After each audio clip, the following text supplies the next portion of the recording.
nervous or something. I'm mostly nervous because of like I don't know if my internet would be able to handle this shit. Are we live? Oh yeah, it says we are. Let me check my YouTube. Oh. It's telling me we're live. Like 20 seconds, 21, 22. Yeah, but I'm checking my YouTube studio. You know, something you don't have. Only I do. It's all right. I'll just be here in the corner. Let me check. Yeah, we are. Oh no, we already have 2 live viewers. I'm gonna pretend we don't. It's not even me. Ooh, Crystal is here. Oh, Crystal. No. Huge Crystal fan here. We love Crystal here. Yes. We stand. We stand Crystal day one. Yeah, because she's a top Bram fan. We take those. Okay.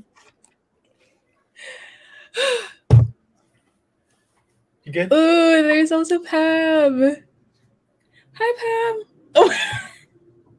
Just when I said I'm gonna pretend no one's gonna watch, so I won't get nervous. No, I'm not gonna look at that. I'm not gonna look at that. The first thing. Hi, Kin is also here.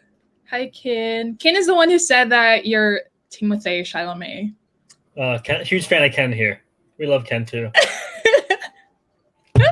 Anyone that says those things to me. Oh, Anna's here too. Anna is also my colleague from work. So hello. Thank you for tuning in. Here's the husband face reveal. Oh, it was a secret or something. Okay. I guess we can start because I'm already nervous as is. Gotcha. And let's put your mind on something else, right?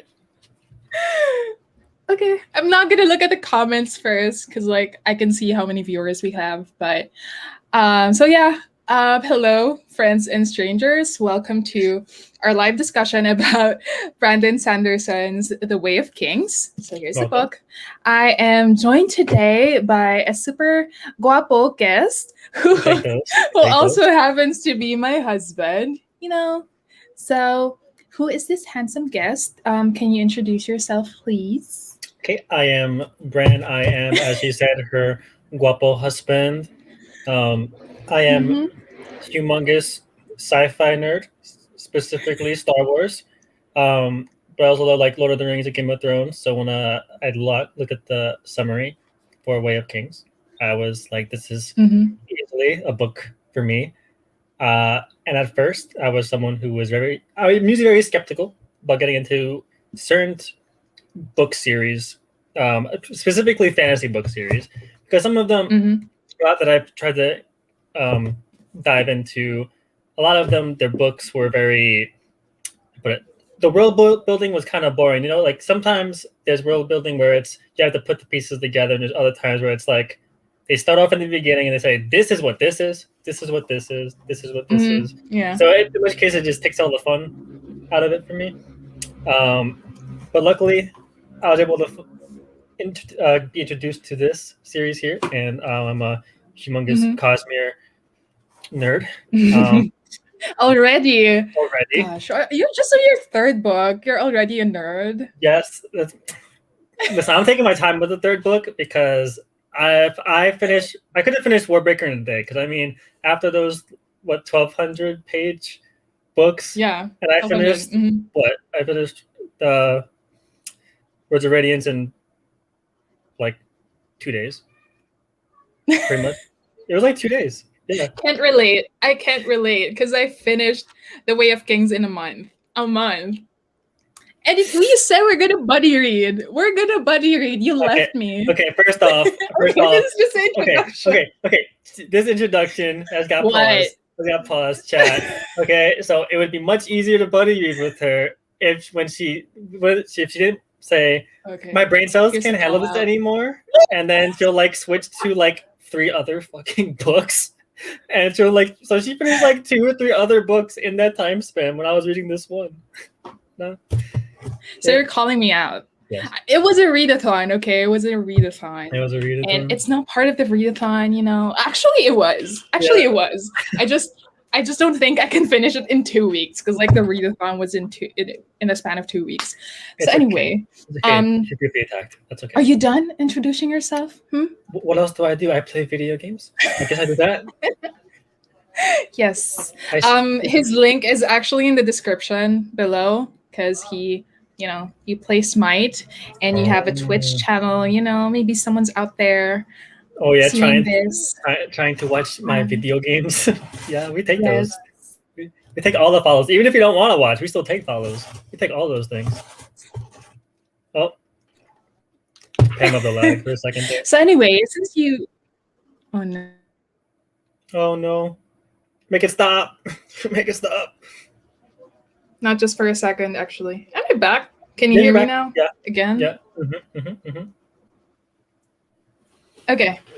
So I guess it's a sign for me to just get on with it. So we will start with the non-spoilery thoughts of the book. Because like I know we're gonna dive into everything that we loved about the book and the things that we noticed and stuff.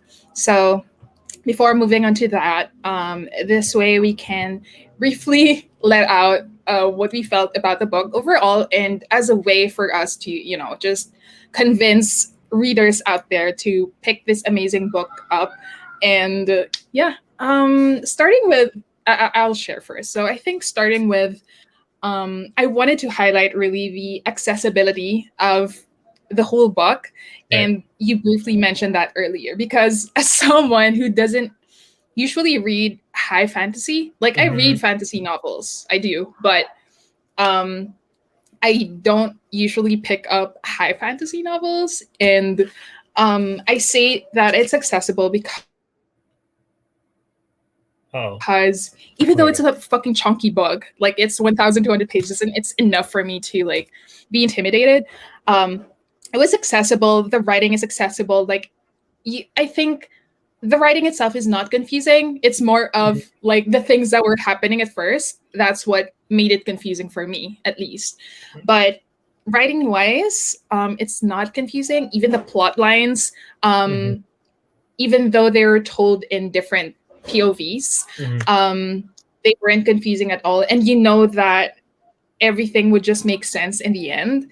Right. And since it's the first book, you know that there will be a lot of build up that's gonna happen. And since it's the first book in like a whole ass trilogy, a whole ass series, right, it's gonna really have to really do a huge build up. So what else? The world building is fantastic. Like it's one of the books that have one of the most intricate world building ever. And it's like Brandon Sanderson really created his whole universe. And I know that it's very admirable, especially for someone who wrote a lot of books that aren't all within the Cosmere universe. Right. And he still managed to like, build very unique worlds, which we will dive into later. And yeah, it's such a fantastic book. And I think that's my number one comment to anyone who's watching this and is planning to read The Way of Kings, or at least any Brandon Sanderson books within the Stormlight Archive series. It's not to get intimidated by the pages, not to be intimidated by the writing, because it's so accessible. It's easy to read. So yeah, that's me blabbering my non-spoilery thoughts. My turn to blabber? Do I do the blabbering? Why did you say it like that? I mean, doesn't bother me. Okay, well, it's your turn. Okay. I would want to remember, non-spoilery, okay? Not non-spoilery. This is your way to I'm going to convince. Spoil all the things. Now all the things are getting spoiled right off the bat. You're going to be removed from the stream. You're going to be removed. Man. Content removed. Unfortunate. I'm using you as clickbait, but you're going to be kicked out of the stream. Oh my god, this is the worst clickbait job ever. Okay, moving on. Go. I'm listening. I wanted to touch on one specific thing you mentioned was how intricate the world is. But what I really enjoyed about that let me get into it specifically was that it wasn't overly intricate. It was because a lot of times they tried to do a lot of high fantasy novels. They said they do so much world that they get so stuck in the world building that they sometimes over explain things like certain settings, scenarios, or like where even like I don't know if you entered a castle, for example, they would like go on like 2-3 pages describing these things, and instead like he hits only the important things and then lets your imagination do the rest. So it's not something where it's like a chore to go through. So even though there's 1,200 pages or so, it's not like you're like trudging through those like hoping to get to the content. You're not going through that like, okay, where's the content, and like skipping through things. I enjoyed every page. Everything meant something. Yeah. Everything was connected, but not in a way that was cliche for me. Because sometimes it's like, oh, of course there was a connection there, but this time it was a lot of things that I didn't even think about. Like there are a couple of things throughout the book where there's something that you might have just glanced over or didn't think was too important, and then maybe like 15 chapters later, like that small thing actually had a connection somewhere, but it was something in the back of your mind. Like, so it's not like it's humongous plot devices that got connected, but even the smaller, like the intricacies were able to connect along the way, which really was meant a lot for me, because then that it made me want to pay more attention specifically to all the small things, like write down all the details. I was going through looking for certain lines that like stood out for me, like through the dialogue. Which I mean, I guess that's another thing. I mentioned that to you before. Was the dialogue was also very fluid. It wasn't. Yeah. It didn't read like some of them where it's like a fanfic. You know, like it was. Like everything was. It was more believable. You know, it was the writing was believable, and it wasn't too long, I should say. Because sometimes like dialogue will like go on forever and then it just gets stale. But I think it was a very good balance, and I'm really excited to read the rest of the books. I am just pacing myself now.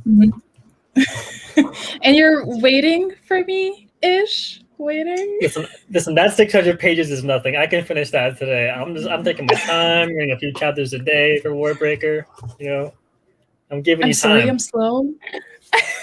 I don't have the physical copy yet, okay? Although I was looking at Book Depository and I was, itching to check out the second book was Words of Radiance and Oathbringer. I feel like Warbreaker I can read as an ebook with an audiobook, which, speaking of audiobook, I'll also mention something about that later. So yeah, to sum up our non-spoilery thoughts, we both really loved the first book, and it's something that to answer Pam's question, I don't think I've ever read any book from him. Is this a good one to start with? Yes. We both haven't read any Brandon Sanderson book before. This is actually our first book, as far as I know. Mm-hmm. This is also your first, right? This is my first. Mm-hmm. So yeah, this is our first book, and although it may be advisable to watch Cosmere guide, like reading guide from other creators, like Patrick. I've watched Patrick Reed's video, and he did a very in-depth video about a reading guide as to where you should start. And I think we did it the other way, because like he was suggesting that we start with Mistborn, the Mistborn series. And it's actually okay. That I feel like we could still we still understood everything about that's happening. But although there may be some nods towards the other, other series. Yeah. So what's next? Starting with writing. So again, the writing is fantastic, and a context, just a bit of context. The book is written in so many POVs. Like there are main characters. The book is divided into different parts, and in between those parts, there are this interludes, and these interludes have chapters with different characters as well, on top of the characters on the main plot line or the main parts.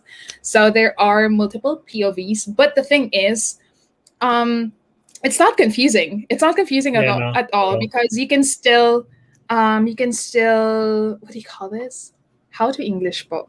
You can still distinguish. You can still distinguish other characters from the other characters. Like, it's so easy to tell them apart. Like, you won't get confused. Like, who's who again? Like, so it's just so well written. Yeah. And what did you think? I think I was gonna ask you this before, but what did you think about the anecdotes that start the chapters? Because like Riza told me that those are actually important to the series or the book. The chapters we're in, I think it's mostly from like written snippets of like seconds or minutes before someone is about to die. So I was like, what is this? What do these things allude to? And I was like, is it the desolation or something? Like when that was happening. So that's me assuming that these are the people dying when that was happening. So what did you think about that? And is this gonna be like part of like Words of Radiance as well? Like, is it gonna be connected to that? Yeah, there's definitely a connection, and there's also a change in, like, I guess so around the beginning parts, it looks like they're just excerpts from something. Like there is dialogue, but sometimes it'll be, this isn't very spoilery. It was like from a book or something. Like I don't know, like taken from this excerpt here. Right, but then the style of it changes along the way, and frankly, in the beginning, I didn't pay too much attention until I mean, like maybe like the first 5 chapters, because a lot of times when I read books, like usually those aren't too important, but in this case, like I started realizing how important these were as they were going along. I'm like, there must be a reason for this, because Brandon Sanderson's writing, like just about everything has some kind of meaning to it. It's not all fluff. So in which case there's definitely a connection there. And it will continue through Words of Radiance. And I'm assuming probably throughout the whole series. So I'm actually more curious to see how those connect throughout the whole Stormlight archive itself. So frankly, I'm excited to get it done just so I can just look at that part of the puzzle. At least I'm assuming it is. Yeah. Are you also assuming that it's like part of the desolation thing? Like, yeah, I had about the same during the Voidbringers thing. Yeah. Okay. Now, see, I was also thinking our brain about cells. That, like, because they talk about it happening multiple times. So my curiosity is like, is this throughout multiple Voidbringer attacks? So they mentioned how these things have happened before. You know, it's not like the first time. So I was wondering, like, if this was throughout all of them or like a specific one per se. So that was something that I was thinking along the way. Like, is this just one time or is this from all of them? Like, is this? Yeah. I think I started noticing that when like it started to, there was a pattern that it's all leading to death. Like it's all leading to someone's death. And I was like, and when Riza said that, okay, it's, you know, it's important, you know, and I was like, okay. And then we got to the last parts, you know, with the, you know. So again, this is gonna be a very spoilery part of the video already. We were done with the non-spoilery. Oh. And she disconnected? So I wasn't prepared for this. I think I accidentally left the stream. I wasn't ready to be the star of the show. You just kind of disappeared, and I was just here, and I was like, okay. Bitch, I'm sorry. Okay. Like, what part of the outline is this on? Anyway, so since Pam, another YouTuber, is planning to read this, so, you know, just a warning that this will be very, very, very, very spoilery. This would be a very spoilery part of the video. So I have a lot to say, and I think we have a lot to discuss about the world building because we touched upon that when we were talking about this before, and how the world is so fucking huge. It's so fucking huge, and I feel like with the Way of Kings, we're just getting started because like there are like how many kingdoms again? 5 within the Roshar land. I think there's 5, if I'm not mistaken. There's 5, and I think throughout the book we just were able to see like three or 2 or 3. Yeah, like not too many. I think, and even then, some of them 3? we don't even go into like not too many as well. So like we only have like they really exactly on like one, and the other with ones are like what's her name? Shallan's land. Shallon's. Yeah, like we just had a brief, peep into that. But I think what I liked about it is like Sanderson really managed to create like a really unique world again, like the caste system, like the standards that society have, the theology, the myths, the religions, the ethnicities, the gods. There's so many, and I think the specific thing we touched upon before were the roles that each really gender has, like which you said before, and like which I quote from the book as well, that someone mentioned that most masculine arts deal with destroying things, while feminine arts deal with creation. So yeah, that was very interesting. And if you have any, do you have any thoughts about that you want to share? Yeah, I was I thought that was refreshing, actually, the roles that were there, because a lot of high fantasy novels,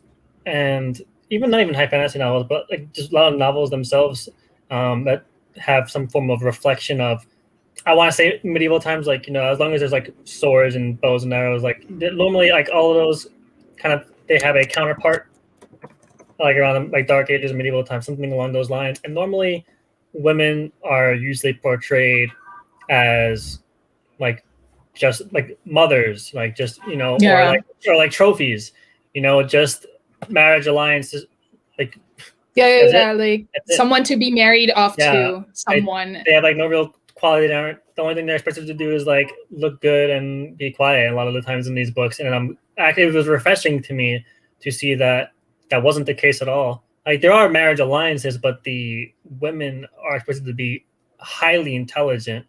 And a lot of so for me, it was kind of surprising because a lot of the times I half expected to read that women weren't allowed to read like books, or like, because a lot of times it's like women aren't allowed to read or be educated. So for me, I was like, this is very refreshing. It's not like so women are put in a role, but so are men in this case. Yeah. And the men's role a lot of the times just looks kind of dumber. Like a lot of times the women run just about everything. The women run it all. Like I want to say almost matriarchal, not quite, but to the point where they're respected. Like women are respected. They are highly over. Yeah, they are highly respected. Like, it's not like people like blow them off, as I expected half the time. But when there's nobles around, I'm like, oh my god, they're gonna blow this chick off, aren't they? And then she starts talking out to them, and I'm like, I'm kind of here for this. I'm not looking exactly for men to be beat down, but it was just like, okay, this is a woman who is allowed to stand up for herself. Her shit. She knows what she's talking about, and in fact, she's smarter than all of them. And this is expected of her. It's not like she's just super unique, one like needle of a haystack type individual. This is just their cast. And so for me, regarding the world building, at least this is what we know about the Alethi kingdom as well. That's not I'm actually not, because I don't want to assume that's the case, because it's mostly where it takes place. And so we're following that noble cast.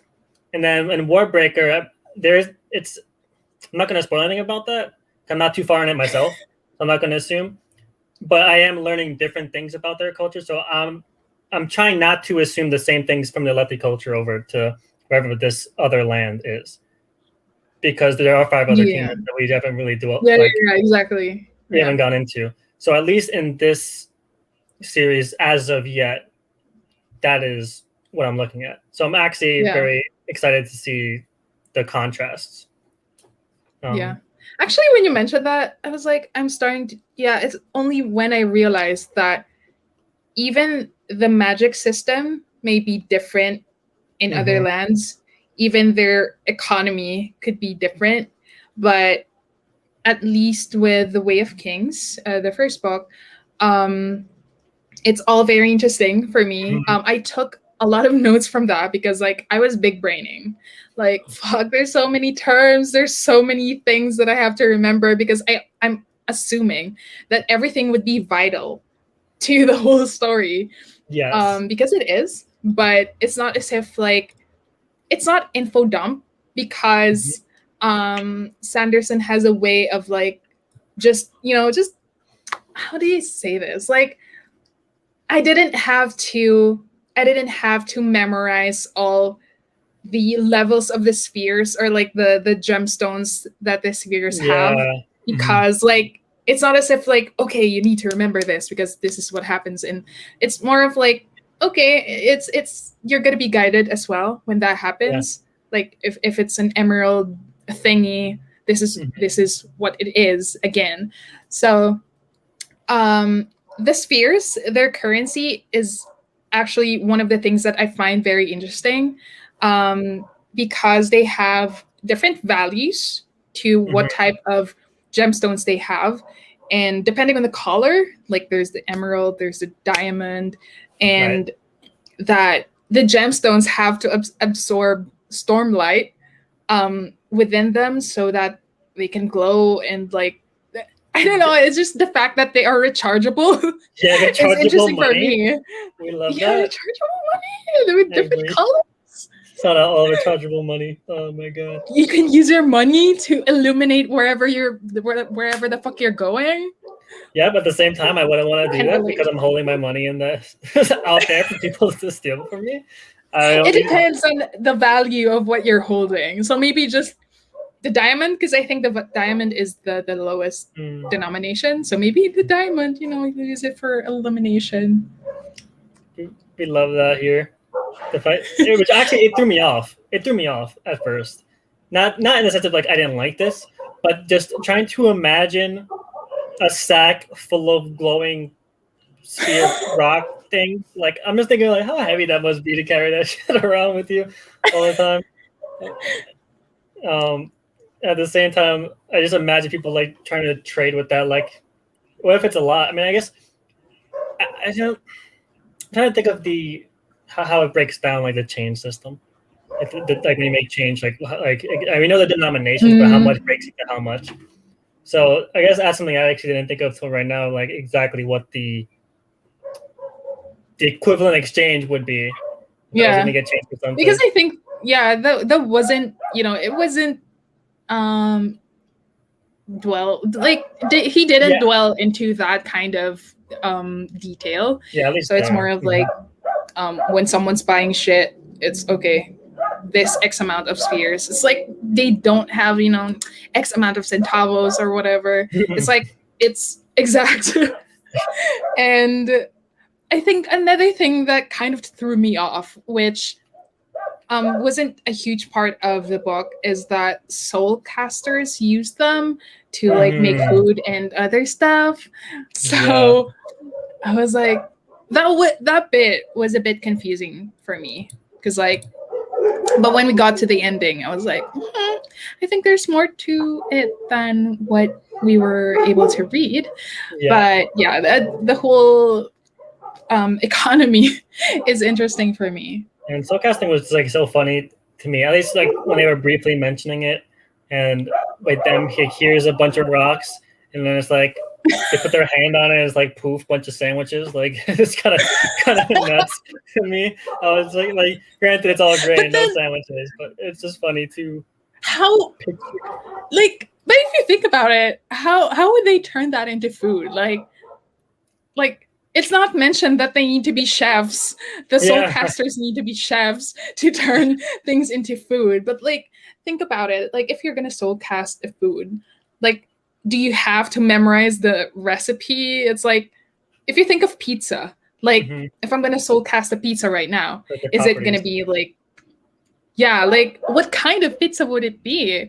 Like the whole system is just a bit confusing right now because it wasn't, shelled out that much.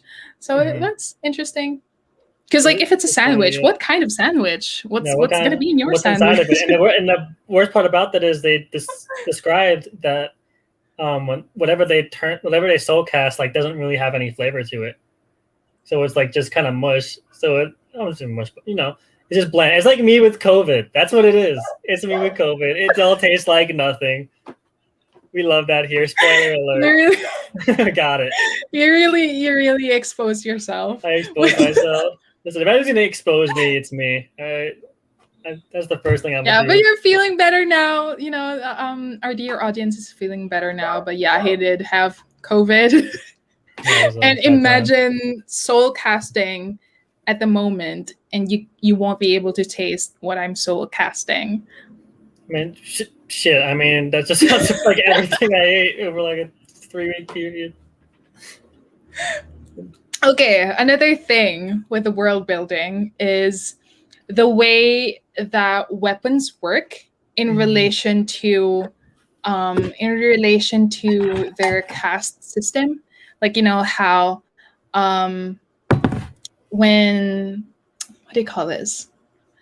Like just the whole system of who gets to be shard bearer. It's just very interesting to me. Like who gets to wield a shard blade, who gets to wield a shard plate. So it's just very interesting, and how it's also connected to the whole cultural thing in society in general. Because like it was mentioned that the light eyes and dark eyes thing, when you're dark eyes, you're lower, or you're like lower in the caste system, and when you have light, and when you're a light eyes, you're high above. Yeah. And I think I find it interesting that dark eyes were given like a chance to be to go above. You can elevate yourself. Yeah, you can elevate yourself by being a shard bearer. So yeah, what did you think about that? That was kind of funny, like in a sad way. Like I got it. I mean, there's been plenty of awful things like that throughout history, for like even smaller things like than that. I'm not even going to talk about racism. I'm not even going to get into that, because I mean that's essentially what it was. Because in this series, at least, whereas like you are, by being dark eyes alone, you're already beneath them, just off of that, nothing else. So that caste system to me was like believable. People generally look for anything to elevate themselves over someone else. So that wasn't like something super mind blowing. Although it did sound kind of funny, because I mean, all I'm saying is I'm light eyes. Just throw that out there. just stop from that. You don't have a shard plate though. Yeah, but I married you, so I elevated you. So I mean, you're welcome. Like that's just the way the system works. Where's the green card though? It's not me. That's in the mail. You haven't elevated me. It's in the mail. It's in the mail. Bitch, you haven't elevated me yet. You just gave me another surname, okay? It's a nice surname. That's all I'm saying. Anyway, going back. Go. I do like it in a way, because it will play a more important role later on. It will make more sense as you get into Words of Radiance. I mean, it made sense the whole time, but okay. No spoiler. I'm not gonna say why. I'm not even gonna hint at it. You'll just remember this as you finish book 2, and then we can talk about it after. I really did enjoy that, because, like I mentioned before, actually we both mentioned before, how everything plays a part. This will also play a bigger part. And it's frequently mentioned throughout there, like that this was something that was similar to like the Radiance, and like Radiance, even though they were like frowned upon, like when later on when Dalinar's like in his dreams and stuff like that, and he's looking at these visions, like, and then there's certain light eyes that he was meeting, but then he was also meeting dark eyes. So then there was like it it brings up the question of when did this come into place. So that's why I liked it the most. That's what I like the most about this part is the fact that as you go throughout the book and you see like Dalinar going through his little fits, and he was confused a lot of the times himself because of the cast that he was in, seeing like a captain. It was like I remember at one point it was like in the fort, and then he sees a captain who was dark-eyed, and he was like, "What the hell is that?" Yeah. And so I think it brings up that point, and then for me, I really like that because now I'm thinking, when did that change happen? You know, like if these are supposed to be real things that he's experiencing, then at some point down the line, there had to be like a schism, right? Or like someone had to draw a line saying like light eyes are up here and dark eyes are here. So I like the plot device that's going to take, which frankly, that's no spoiler. I don't even know where that is. I don't know what's going on with that either. But that's my thoughts on the whole light eyes, dark eyes thing. Okay. I think additionally, with I especially took note of like the different sprints, and I just lost count of how many there was. Like the only thing I was able to take note of were the creation sprint, wind sprint, which sail, rod sprint and stuff, and it's interesting that we got to a point where it was just established that everything in this world has a sprint. And I'm just trying to imagine how you live your life with everything. You're surrounded by sprints everywhere. And aside from sprints, there were also different like creatures. And speaking of creatures, it was pointed out to me by, again, Riza, who convinced me for us to read this. She mentioned that Sanderson has like an affinity towards crabs, because like if you're gonna revisit the creatures, they mostly are inspired and resembles crabs. And I was like, I remember with the Chols, I'm like, I'm reading the book, I'm like, are those fucking crabs? Are those big crabs? They're riding crabs right now? Yeah, so it was pointed out that he likes crabs. And I'm like, we see you. Crab boy, crab lover, Stan crabs. I mean. And again, I'm only seeing this current world building with the Way of Kings, but I know there will be a lot more with the sequels, because we may be exploring the other kingdoms already. So anything outside of Alethkar and like Yakovid and stuff. So there's still more for us. Is there anything you're going to add with the world building before we go to the plot? Look here, anything I got here? I think you have some notes? You have some notes? Yeah, I got some notes or something. I'm writing notes. I have the pages on here. Like I'm in this. I'm in this big. Look at this. I'm nuts. Wow.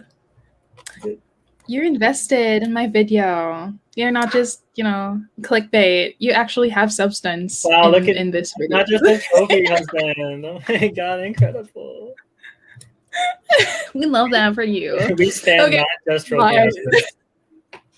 With the plot, I only have like very few notes, because like since the Way of Kings is heavy on character development, at least like when I'm trying to weigh the character versus the plot, I think it's really driven by characters more than the plot.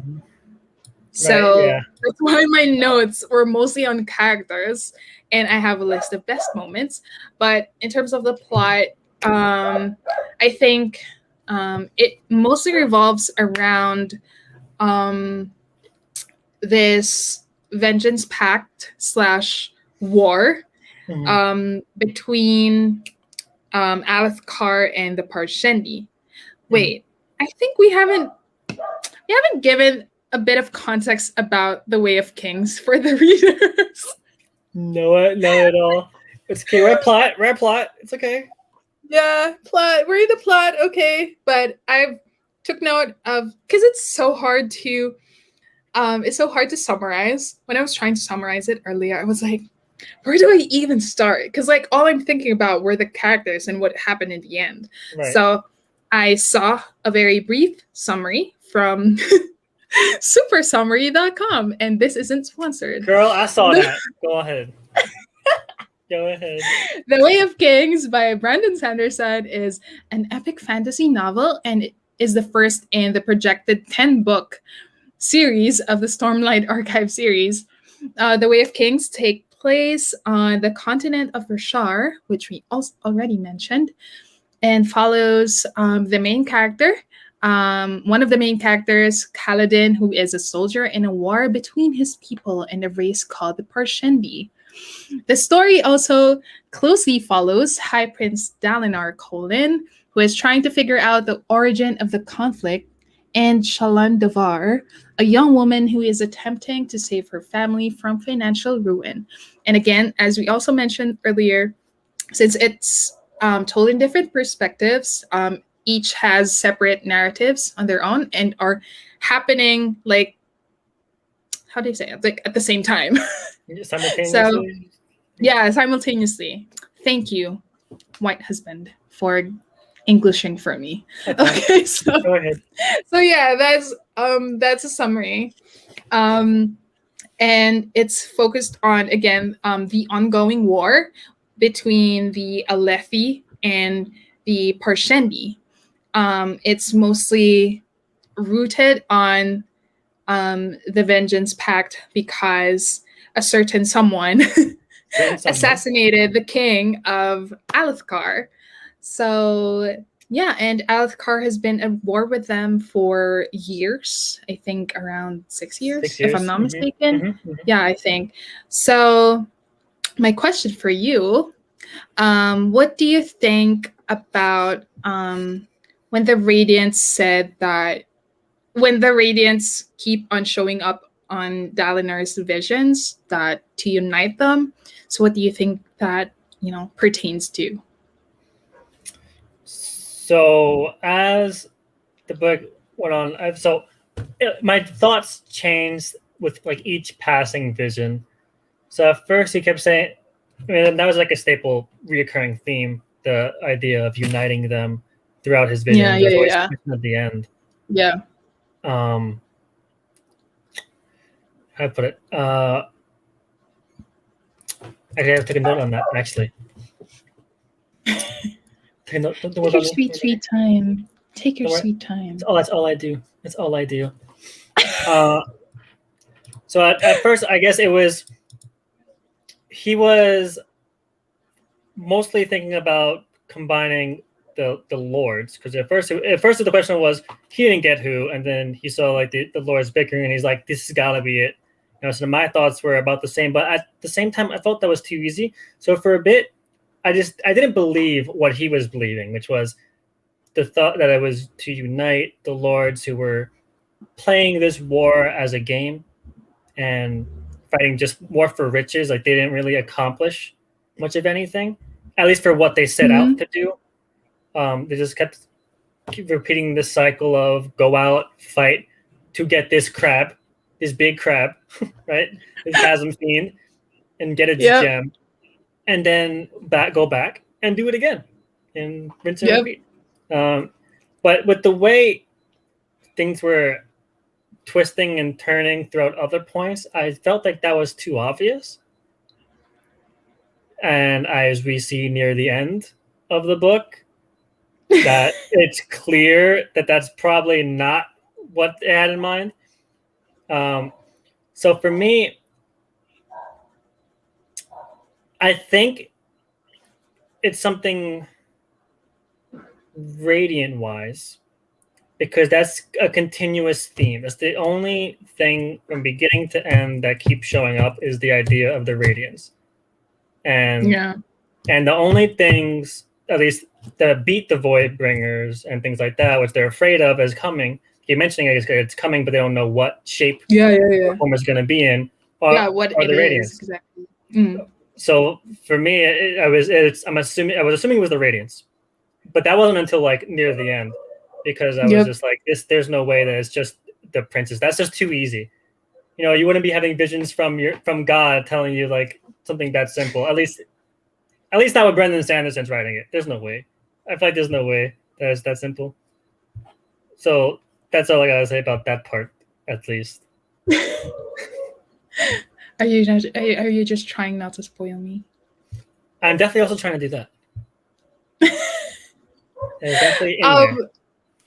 I think when it comes to like, since you spoke about the radiance, I'm mostly just interested with knowing more about what really happened before, because like we just saw glimpses from like the very beginning and with Dalinar's visions, but I think I wanted to see more of like, how things were tied up when it comes to the desolation part, like what truly happened that time. So although I was still able to follow, even though we only got glimpses, but at least we have like a general view, at least I do, of, because I'm just not sure with how far you with Stormlight Archive right now, but at least that's what I know for now. Like, I have a general view that something bad happened before, but then it's not exactly with everything that happened towards the end. I'm questioning everything that would follow. Like, if someone mentions something about the desolation, I'll be like, okay, but who really was the villain during that time? Who really was fighting who? So I think I'm rambling on, but at least I have a general idea that something bad happened before, but which I guess would be shelled out more in the sequels. So yeah, I'm looking forward to that. So non-spoilery. I still don't really know what that thing is. They've like still. So they mention like a bad thing happening, but now if that bad thing relates to that or not really. Like there isn't a direct correlation between the two, at least from what they've shown. Like they weren't connected yet. So they mentioned something bad that happens, but they don't have the other parts there right now. So I'm still in the dark myself in a way. Okay. So we're on the same page. Knowing that it's still so long though. It's still how many really pages big thing. It's a really big thing. Like it, but I just don't know how it connects yet. You're gonna like it. Okay. Okay. And okay, aside from that, the whole Parshendi and Parshman thing, because like we're mostly getting the POVs of humans. So I'm really interested to at least know more about the Parshendi, like who are fighting, because like it's so hard to just side with the humans when we don't really know the other side. So I'm giving the Parshendi the benefit of the doubt.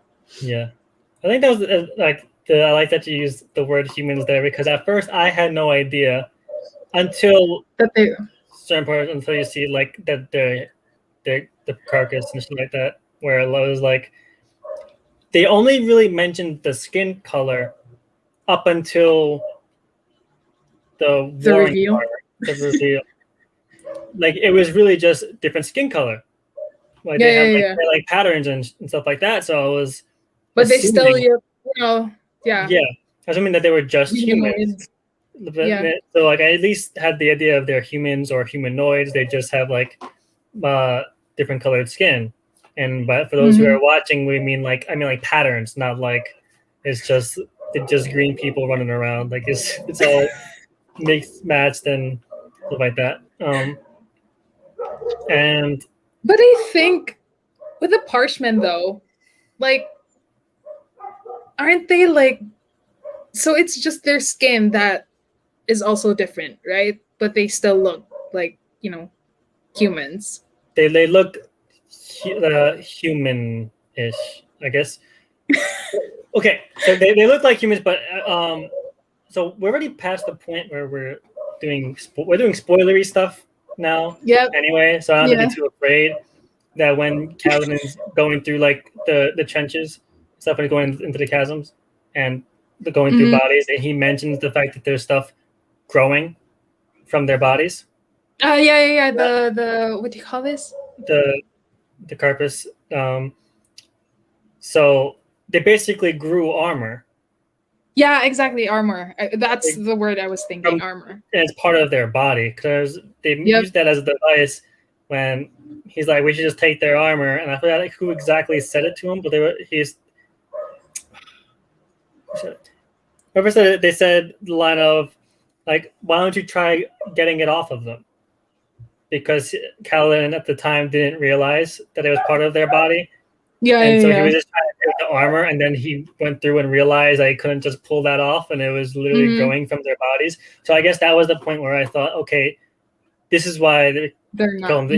Yeah, like like this makes it more confusing. It answers the question, like why they're like this, but at the same time, it's like, wait a minute. So there is armor growing from their body, but they're also related to the Parshmen, who don't have, at least from what they've mentioned, they don't have armor growing from their body, but they're like cousins.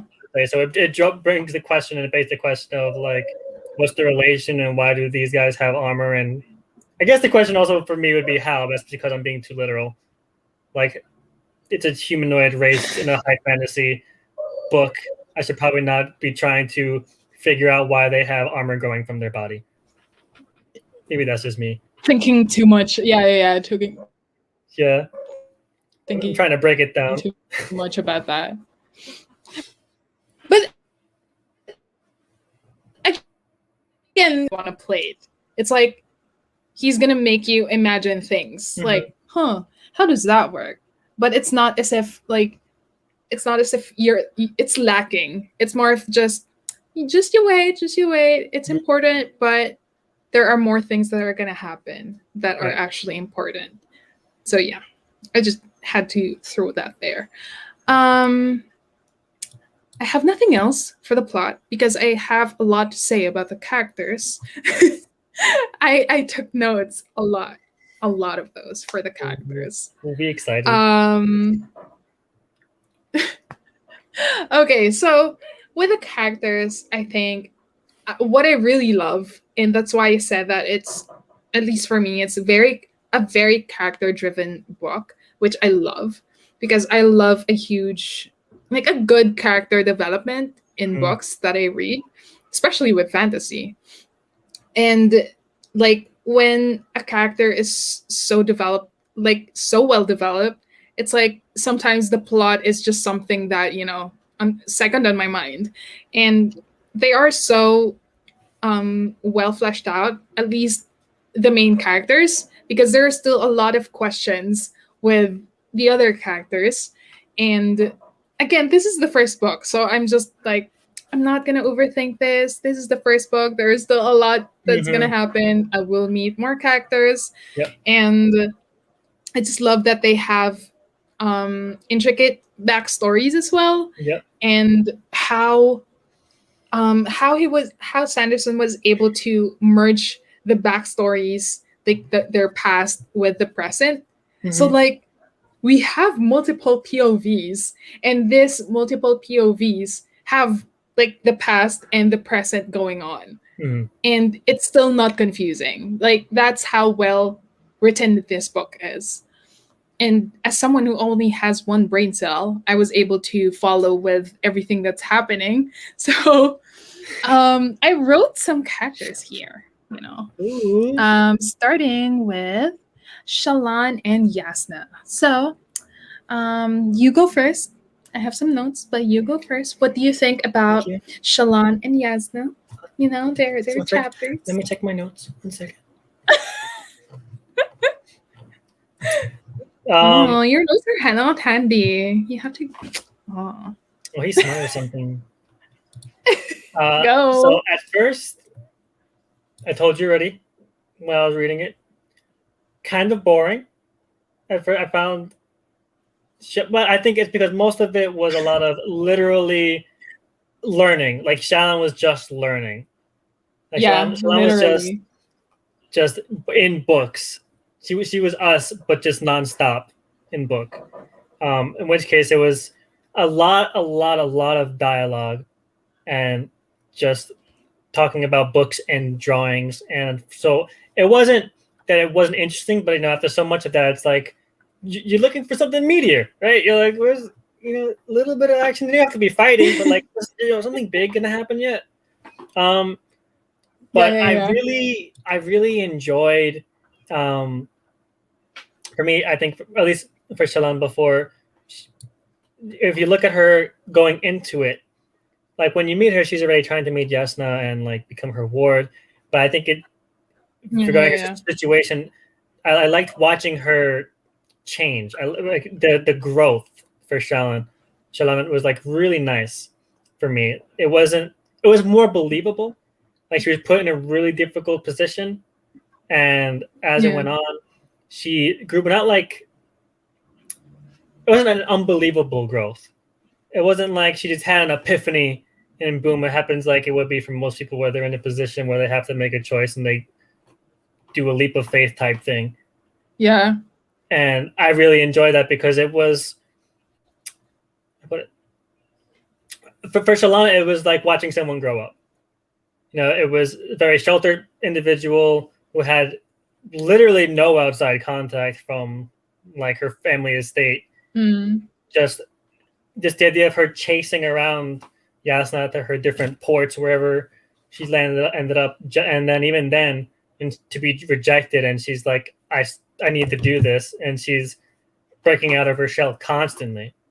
And so for me, even though there's no action like there would be with Kaladin or with Dalinar or Adolin, like this was very, I think she's the strongest of them all, really. Like I think emotionally. Really? Only because we'll talk about Kaladin later. So I'm just gonna stick with Kanan. And then there's nothing to do with book 2. Completely with book 1. Because I think even when she got hard on herself, she kept doing that. She kept going through. Like, granted, Kaladin had like different issues going on. Yeah, I was actually gonna say that. Isn't that also what Kaladin did? Okay. Yeah. But I think the difference here is Shallan did herself. You know what I mean? Like when she got in a bad position or where she was starting to doubt herself, the only person that could really pull her out of that was still herself. Kaladin had someone else with him. Yeah. She didn't. She was literally alone. She was just all alone. And then when she needed to go, she was like, I gotta do this. And she went and she did it. And now when she came with Yasna, I really enjoyed their dialogue together. I liked Yasna basically grilling Shallan all the time. I liked the dynamic. It wasn't like what I thought it would be, because when you think of like mentor and like student, you think of like usually like if there's a close relationship, it's like in this case mother and daughter type thing, but it's more like Yasna being an older sister than I think a mom, where she's trying to guide her, but like she grills her like an older sister would, where she's like, it's kind of like say that's stupid, and like how about this, as opposed to just like their banter. Yeah, it's like banter. It's not like that's right, this is wrong. She's like, I want you to think for yourself, and then we're gonna argue about it. And she wants that. I really enjoyed the intelligent dialogue that they had. I was here feeling kind of dumb half the time when I was reading that. Exactly. I was gonna say it's too intelligent for my one brain cell. I was here really thinking. They do have some bars. They do have bars. I was like staring at it sometimes, like damn. Like I would reread some of the dialogue, like. I wish I could. Yeah, I was like, I wish I could have wrote that. Yep. I'm here for like thought of that. Wishing I was Yasna. I'm here like Shallan. How'd you even think about that? Like, when did you read that? Didn't you just pick up that book yesterday? You have the whole book memorized. And then I'm thinking, Brandon Sanderson, how did you write this? How did you make them so smart? Are you this smart? Yeah, I was gonna say like, Sanderson, your brain, please, because like there are so many quotable quotes for each character, and they're unique to the role that they're playing as a character. Like with Kaladin, it's mostly with what he's going through. And I was like, wow, the brain power that Sanderson Mhm. has could never. I could never. Yeah, I could relate. never as well. And I like the fact that Shallan, as it goes on, is like developing into Yasna. And Yasna, I don't want to say she was trying to teach her to be exactly like her. She was trying to teach Shallan how to be more of a free thinker, like to open her mind more. And I Yeah. really enjoy that. So she is becoming like her, but also not. She is in the sense of broadening her horizons, and that was like really refreshing. It was like kind of like an awe moment as it would continue. I did end the book where it's like, Shallan, like big backstab, but you here accepting her. Like, wow. Go ahead. Say your thing. And like there was a moment where Yasna, I think it was Yasna.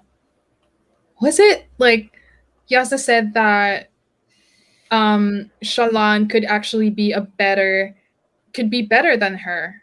And she's like on the road to being better than Yasna. And I was like, you know what? And it's like as we go through more of the chapters for Shallan, it's like we're also feeling bad because like we could see how close they are getting and like how Yasna is getting more invested in Shallan, and we're like you out here knowing what Shallan's plan is, and I'm like no, but like, we do know the stakes, but still no. But at the same time, Shallan was also doubting because she it was mentioned that she really just wants to learn all of the things and to still be Yasna's ward. And like if it were different, she wouldn't betray Yasna. And yeah, but still, you mentioned that you were pretty bored for the majority of their chapters, and I was too. It's like bored is a very strong word, but it's more of like there's just not much action going on with Shallan's chapters until we got to like parts 4 and 5 for her.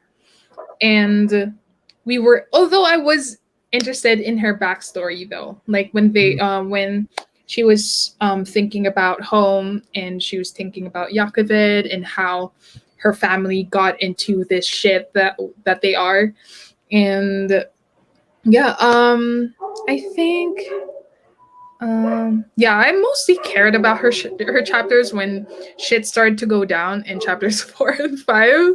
And the reveals that they had that was revealed with Shallan's chapters were really amazing, and it just made sense.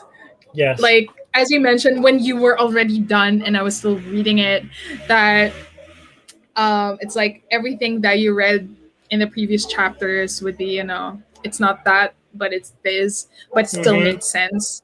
It's like it's not like it's too it's not being pushed on you, but it's more of like, you know what, I gave you clues in the first few chapters, but this is what happens. So another thing that I took note of is Yasna and Shallan and Kabsel. Oh my god! I think that's one of the few things that I really enjoyed with Shallan's chapters, because here we are with an actual, a literal Ardent flirting with a ward. Yes, the fuck boy priest. We love that here. We stand those here. You're a priest. First of all, I would never be a priest. All right, I would never. No shot. No shot. My church would be in shambles, trying to rein me in. No shot. No way. You wouldn't even be a priest. Like when you're just like within the brotherhood, you won't even pass to priesthood. Oh man, I'd be the worst altar boy. Man, that would be so bad. But yeah, it's just their banter and their flirtations were both cringe and funny at the same time. Yeah. So that was very interesting to read. Um, it was very cringe, but it was very enjoyable. So next character, which I forgot to list here, is Zeph. What do you think about Zeph? Uh, Sanson Bolano. hmm, okay, in a simple word, simple term, weird. That man is incredibly weird, even in a high fantasy series. But that's why I'm so interested in him, because he Weird is how? okay. So he is both an assassin, but also has, I'll say, an honor code, but also Oh yeah. Okay. It's like coinciding with yeah, his values are coinciding. yeah. So it's like, and then he himself is a conflicted individual. But I think it Very shows cool. in like his smaller actions, because he just a lot of times when they would go to him, when he would say something to himself, he's like, I'm not supposed to be thinking about this stuff. He would Yeah. make himself be like, don't worry about this, which usually is a telltale warning sign that you probably should be thinking about this. But if he says it to himself that way, then it makes him like avoid the responsibility in a way. Like if he knows something's wrong, he's like, yeah, I shouldn't worry about that. I'm not here to worry about that. I was told to do this, and I'm gonna do this, and that's it. In which case, I don't.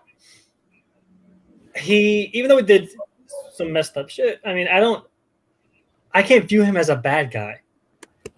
I can't view him as a villain, because I feel like there's something else going on with him.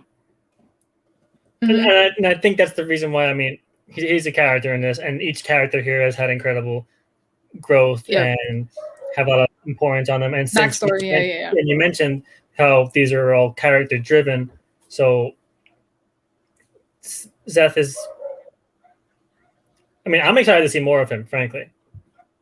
Exactly. Because I want to learn more about his backstory, because they haven't touched that really. Like they only bring up like what he's doing. I think I'm also fishing like details from words and readings from you. See, I would let you know. I'm not gonna tell. First off, I'm also on lives. I'm not gonna do it now either. Right? Like, even less for you, more for them, because now they'll be like, "Wow, I hate your husband already." Like, he is trash. We're spoiled for 2 books already. Yeah, I'm not gonna say anything about him, but I can't view him as a villain, and that's not a spoiler for the second one, because but there's just so much to his character that's left unsaid. And if there's anything I've noticed from things that are left unsaid by the way Brandon Sanderson has introduced these characters, is that it's probably too early for me to make a judgment on him. But especially since not too many chapters revolve around what he's doing at the time. Yeah. So, well, I guess maybe later down the road I'd be able to be like, all right, this guy's a bad guy. Or in which case, like, hopefully, I hope it's neither. Because a lot of times they might put them in 1 or 2 categories, but I'd rather it be like a person. Like, is that really good or a bad guy? Just a very conflicted person, but would get what do you call this? A resolution. But I think with Zeph, it's very conflicting. Like, although, correct me if I'm wrong, I don't think is their race really assassins? Like with the Shins, like are there really assassins? I know that they have like, he specifically has like an oath stone that could be passed around, so like he has different masters. But I'm trying to remember if his race, like the Shinovar, if they are actually assassins, because like I'm just trying to think out loud, really. Because like I'm trying to put 2 and 2 together in terms of like him being him not trying to kill and not wanting to kill, but Right. him being in this race. So yeah, I'm thinking about that. I don't. So they do mention Shin assassins, but I don't think it involves that. In fact, if you remember, there's a one interlude. Was it interlude? Yes, with the traveling merchant. Do you remember that? Yeah. I remember I'm pretty sure they stopped by there because they were on the farmland. If I remember correctly. I'm gonna look this up real quick because I'm pretty sure that's exactly where that was. I'm not sure. Yeah, because they're okay. Yeah, they're isolationists. I'm not going to the spoiler parts. Make sure I got this right. Yeah, oh yeah, okay, so I was right. Okay, I was nervous because I was like, I hope I didn't confuse the two, because it was only briefly mentioned in that one interlude with the traveling merchant who went to Shinovar, where that's the one where the farmers are viewed higher than yeah, and like the fighters, the fighters are looked down upon. Yeah, the warriors are the lowliest of men. Yeah, it's one of the lines, kind of like slaves. So for me, so now that begs the question of, so they mention the soldiers are kind of like slaves, but then they mention Shin assassins. So maybe that's like another branch of that, or like there's a specific farmer lord, since farmers are nobility in this land.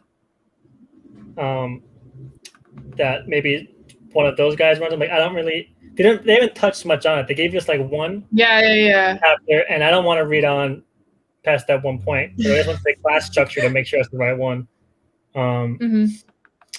So I don't know much about them either, but they do mention Shin assassins, but it did make me confused because if Zeph is actually like part of that class of Shins. Yeah, because like it would make sense because he gets passed out the stone. You know, since they passed the old stone. Yeah, which is a very interesting. Yeah, again, how many times am I gonna say interesting? But it is, with the way that it can just be easily, like a slave could be easily acquired that way. Like, what if you just drop the stone out of nowhere? I thought about that too when I was reading the book. So like what do you call this? Your loyalty could be easily, transferred, or you could easily be swayed. And they show that, like, even though it's against your will, even if it's against your will, you have to do it. So, like, again, that's what we're sure of right now. If really the Oath Stone is, like, directly correlated to them being assassins. So we don't know that yet, 100%. So we're gonna move on to the colons. So that includes Gavilar, Dalinar, Renarin, Adolin. So I think the parallels between like Gavilar and what's happening to Dalinar was also really good, because like it shows that they were both affected by the Way of Kings, as in the book, the guidebook that provides counsel on how the Radiants used to live their lives. Right. And although Gavilar's character wasn't also very expounded on, which I am still interested to know more about him, because like everyone thinks highly of him. Like everyone likes Gavilar. And moving to Dalinar, he's one of my favorite characters. What's interesting is that aside from the literal war that he is a part of as a high prince, like, I'm gonna sound deep, but like he has an actual war within himself, because like as a high prince, it's like it's not required, but like you're mostly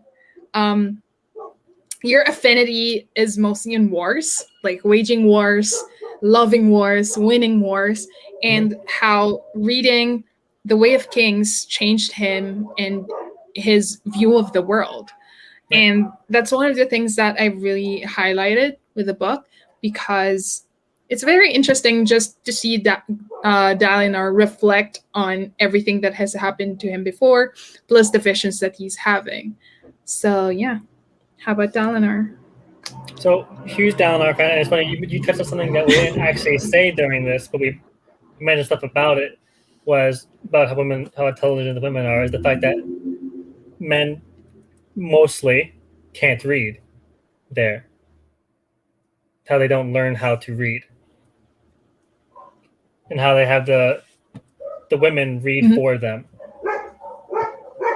Which we didn't actually say that part. Where men don't literally cannot read. So Dalinar, I'm a huge Dalinar fan. I'd like so Yeah, I looked at him as read someone and write who, for them. Yeah, who wanted to. So you mentioned the war within himself, right? But for me, what was more interesting, well, touching on that, was how he's so strict on himself. But that's the reason why he's so strict is to kind of keep himself together, right? Like the reason why when he follows the Way of Kings and the codes that he's really stringent upon is where he wants his own soldiers to do that is so or I get left alone again. This is just my stream. I run this stream now. So until she comes back, I guess I continue, question mark? Question mark? See, this wasn't in the outline, so I'm just kind of winging it at this point. So I'm just going to say that Dalinar is someone who he made a lot of mistakes when he was younger. So instead of, I guess he does address it, but he addresses it in the way that someone who messed up, like, for example, a lot of people that have issues like being alcoholics or people that are drug addicts, where when they finally go through rehabilitation and they address that, they end up finding something else to fill the void. And that's what he does. Hello. Wait, were you talking the whole time? Yes, just in case. I didn't know if I was still alive, so I was still talking. But it's okay. I was like, let me make sure we are good. It's okay, because now I got all my lines. So no, it's okay. That's okay. I was making the correlation between Dalinar to make it easier to understand, like his personality and with how stringent he is with the codes, is like when there's someone who's either like a drug addict or an alcoholic and they go through their rehabilitation period, and then usually they find something else to fill that void that was left from wherever the alcohol was filling or the drugs, in which case some people might work out a lot or some people might find religion. And in this case, the codes filled the void of the broken man that he became. And so that's the kind of personality he has in regards to, like, this is the codes, you need to follow this is who I am, this is who we are. And I liked the reasoning behind it. Like, he wasn't just a strict guy to be a strict guy. Because when they do flashbacks, you can see that he wasn't such a strict guy before. And so he overcompensates. That's what he is. And then you mentioned how men are usually used for war, and which is what he was. He was the Blackthorn. He was known for just killing people. And like with Gavilar, when him and his brother, like with Gavilar, who was, they mention him always in passing, and in like, if they look at their Way of Kings and they'll mention him, or like some of his excerpts from other books. They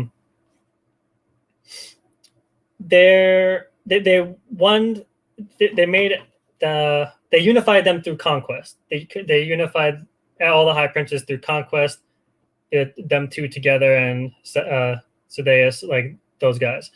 So in the book, you see him switch or try to switch into like a politician per se, and then you see that struggle. So I enjoyed seeing him kind of vulnerable. Also, are you lagging still? Is this still working? Because on my screen, yep, there it is. Hi. I hate my internet. Do I talk? Yes. No. What? Do you remember the last thing I said? You're. No. No. Before it out? You love that here? Okay. Because I was worried about my internet. Go. Eleanor and while I still have bandwidth. They were able to unite the High Princes through conquest, which is something they touch on. Yeah. And so seeing Dalinar, who's a very strict and outwardly strong individual, seeing him try to do this switch to a politician, that's a strong word. More of a strategist. Yeah. He's being very diplomatic, which doesn't fit the bill for men of this society. So seeing him kind of vulnerable, but also in a way, for me, I just see him as stronger because he realized like what he was doing here and was doing isn't working. So he's got to try something else. And so for me, it has, because a lot of times, I mean, I like the way that even though he's older, he's still growing. Yeah. Because then he's like looking at himself, he's like, this is wrong. And like, I need to do better. You know, I got to break out of this, as opposed to people around him that are just doing the same thing. And he sees that and he addresses it. And he's like, I don't want to be like that. You know, I don't want to be doing this same goose chase you've been doing for the past 6 years, just killing big crabs on a plateau. You get gems. But that's actually one reason why he's my favorite character, is the fact that he allows himself to be vulnerable, and he is also critical. He's like, wow, that was dumb of me. Like, I can't believe I just did that. Or like, he's not embarrassed to admit that. Yeah, except in front of someone, Navani. Which I was gonna say something after, but to add up to what you were saying, like Dalinar is not afraid, he's not embarrassed of like the things that he's still learning. The thing that is most admirable about him, at least for me, is how with everything that happened, like with Gavilar's death, his own brother, with his own moral compass shifting, he didn't falter in any of it in any way. Like with everything that's still happening, the actual war, and again the war within himself, he didn't falter. And especially though the people around him were already questioning his sanity, like with his visions, whatever happens when there are high storms. So I think that's very admirable of him. And the next thing on my notes is Dalinar and Navani. And I just want to say that I love that there was so much tension, so much longing. The moment that Navani entered the scene, as in the moment that she entered as a character, there was already an established longing and so much emotional constipation that was happening. And I was living for that. Like, I love that about their relationship and the way that they were written. And like they sounded like high school sweethearts, or like they sounded like kids whenever they banter or like they talk. And like, especially with the part that Dalinar was very hesitant at first, to continue with whatever they have.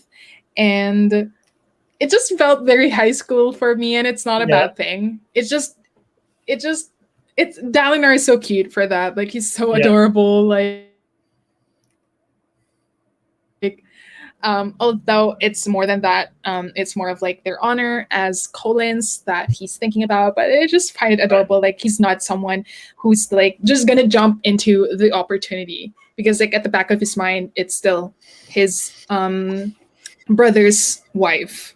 Like it's still, he's still trying to draw the line, even though he's so tempted, So yeah, I another thing. Do you have something to say about their relationship?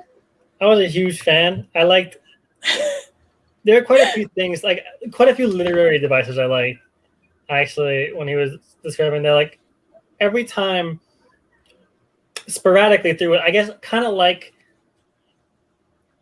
Well, I guess like a normal person would be when he sees someone that, or she sees whoever they think is beautiful, right? Now, no matter what was happening, certain moments, whether there was dialogue or not, whatever, when he would catch her in his eye, he would stop his train of thought and just be like, wow, she's beautiful. Like no matter what he was doing, it would just that would slide in there. Like he'd be focused on like talking about Warren, and he's like, yeah, damn. exactly. It's like he has fanboy moments. Like no matter what's happening. Yeah. Yeah, I loved that. I don't know why that was like so big for me. I was like, that sounds about right. They're here talking. You're like just checking them out. You're like, God damn, like damn, you fine. Shit, man, why you look like that? And I was big on that. I was big. And well, touching on that because this brings about something at that like closer to the end of the book. Again, can you hear me now? I can see you. Can you hear me? It was lagging again. Was I lagging though? Like I think so. Yes, for me, you were. As in, you got cut off, and the last thing you said was that it was funny how Dalinar would think about Navani in the most random times. Yeah. Like it's not even when like they're talking, but like whatever he's thinking, he's gonna pause and like just admire her and say things about her and think things about her. Yeah, so cute. I love that because that sounds about right. Right? If someone you're interested in, and then all of a sudden, like they start smiling, and you might be like, they might be talking, but you're like, damn, got a nice smile, or something like that. And that's just kind of the way I took it. It was exactly like just showing how infatuated he was with her. Am I lagging again? I think you're lagging. Maybe question mark. Can you speak? Can you try speaking? I can speak. Bark. Bark. Bark. Be good. Am I good? She's not looking at me. It's not good. Long distance, so good. Am I? I'm waiting. Oh no. This part is for me, you're not lagging.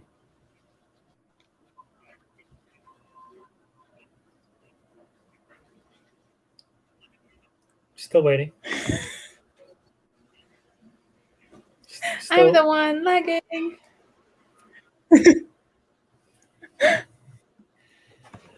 Now I play the waiting game. I'm the one lagging. Just wait with your cute ass.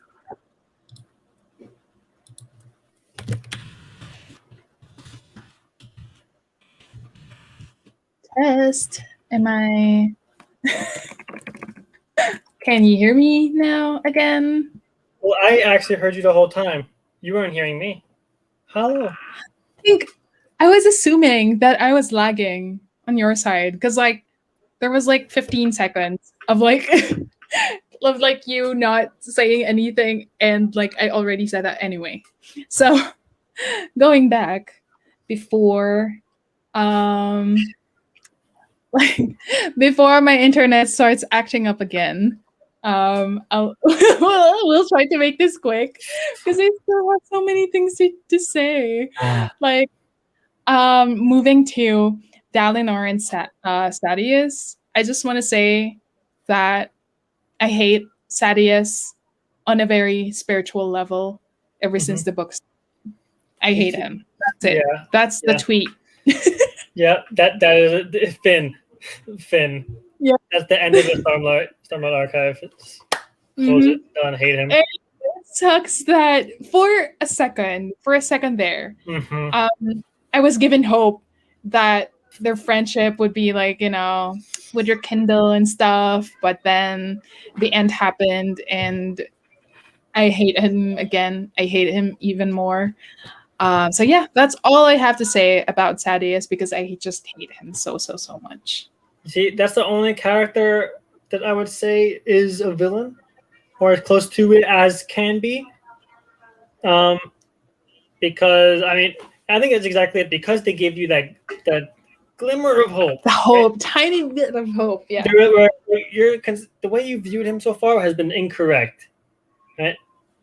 Because you're only viewing this through other people's perspectives, and so in which case now it's like, oh, it turned out this wasn't the case all along, and then you're like, yeah, let's go, Sidious, and then that happened, and like all along you were right, I'll take it back, and it's worse. It's like this is even worse.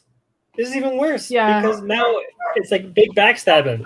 Stab me right in the back. He's the worst. I hate him because like Dalinar is over here just doing his thing. Like even though the actual war is against what he is currently believing already, he's still doing it for the sake of the land, for the sake of Alethkar, for Elethkar, like for him to still do this. Like he's so noble about that, but then there's Sadeas who just wants power, who wants Dalinar out of the way, and that just sucks. Like, I hate them for that. And that's exactly it for me too. I feel that. I don't want to dwell on Sadeas because it's not worth my internet lagging. So we're gonna go to Kaladin and the Bridge Boys. I made them last because I love them so much. I love them so much. Can I just say that Cal and Tien, that moment, you'll know what moment I was talking about. It gave me like Katniss and Prim from Hunger Games vibes when Cal volunteered to take Tien's place in the war conscription. So it gave me the Hunger Games vibes. And I love that. And just Cal's love for his brother is so pure, and I love him. I love it. That's it, Mom. I'm sorry, Bran. I love Cal. The end. Just like that. Is it time to remove the rings now? Is it? You waited for the live stream?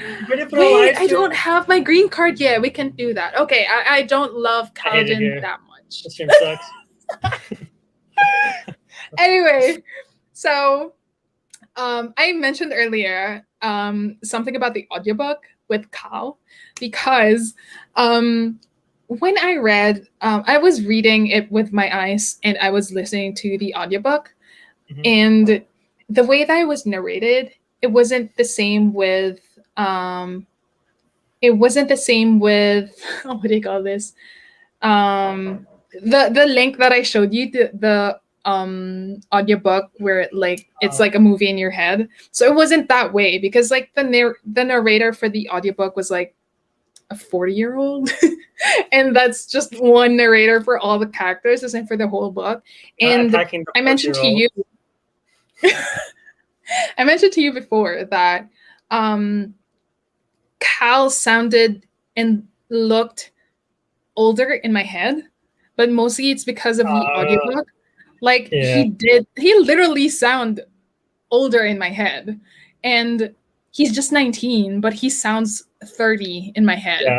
So my picture of Cal is like, like a muscular 30-year-old, even though he's just 19. And I had to keep telling myself that.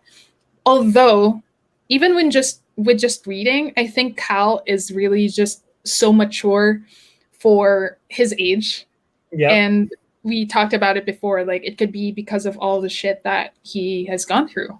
So, what can you say about our big boy, Cal, our favorite? Cal. Yes, the favorite. I even renamed my other Smite account after him. I was trying my best to get that name, and it was a struggle, but I got it.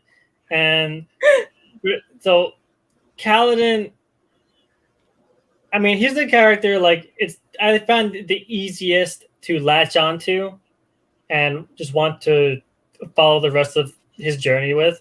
I would consider, if I had to choose a main character, it would be Kaladin, even though it switches a lot of POVs throughout. And it's not like it's mostly Kaladin and then like a little bit of glimpses of people here and there. I mean, sometimes certain parts had like barely any Kaladin chapters in them and maybe focus on someone else or the people that were there. So he had like growth. It was frankly funny. If his, I think, was slower than the rest, probably because he was a slave. So I mean, there was not a lot of chances for him to grow per se, because he's just constantly beaten down. And so he's strong, but in a different sense. He's physically strong, he mentally strong, but at the same time, when he fails, he, at least at this point, and he mentions previously in other attempts to escape from slavery or make some revolt happen, rebellion, like from their slavers, people around him died, and he always survived. And so, all these things that he mentioned in passing, that it was too much for him, and he was just constantly failing people, and so there was a lot of self-hatred, a lot of self-hatred. And now I'm going to touch on the thing I mentioned before, where I said that I thought Shalana was stronger because she only had herself, was when we were in spoilery parts, or an hour and a half in, so when he was going to kill himself. But then Syl was there as well. And so I believe if he did not have Syl, he would have killed himself. So in a way, she's also like the angel on his shoulder, per se.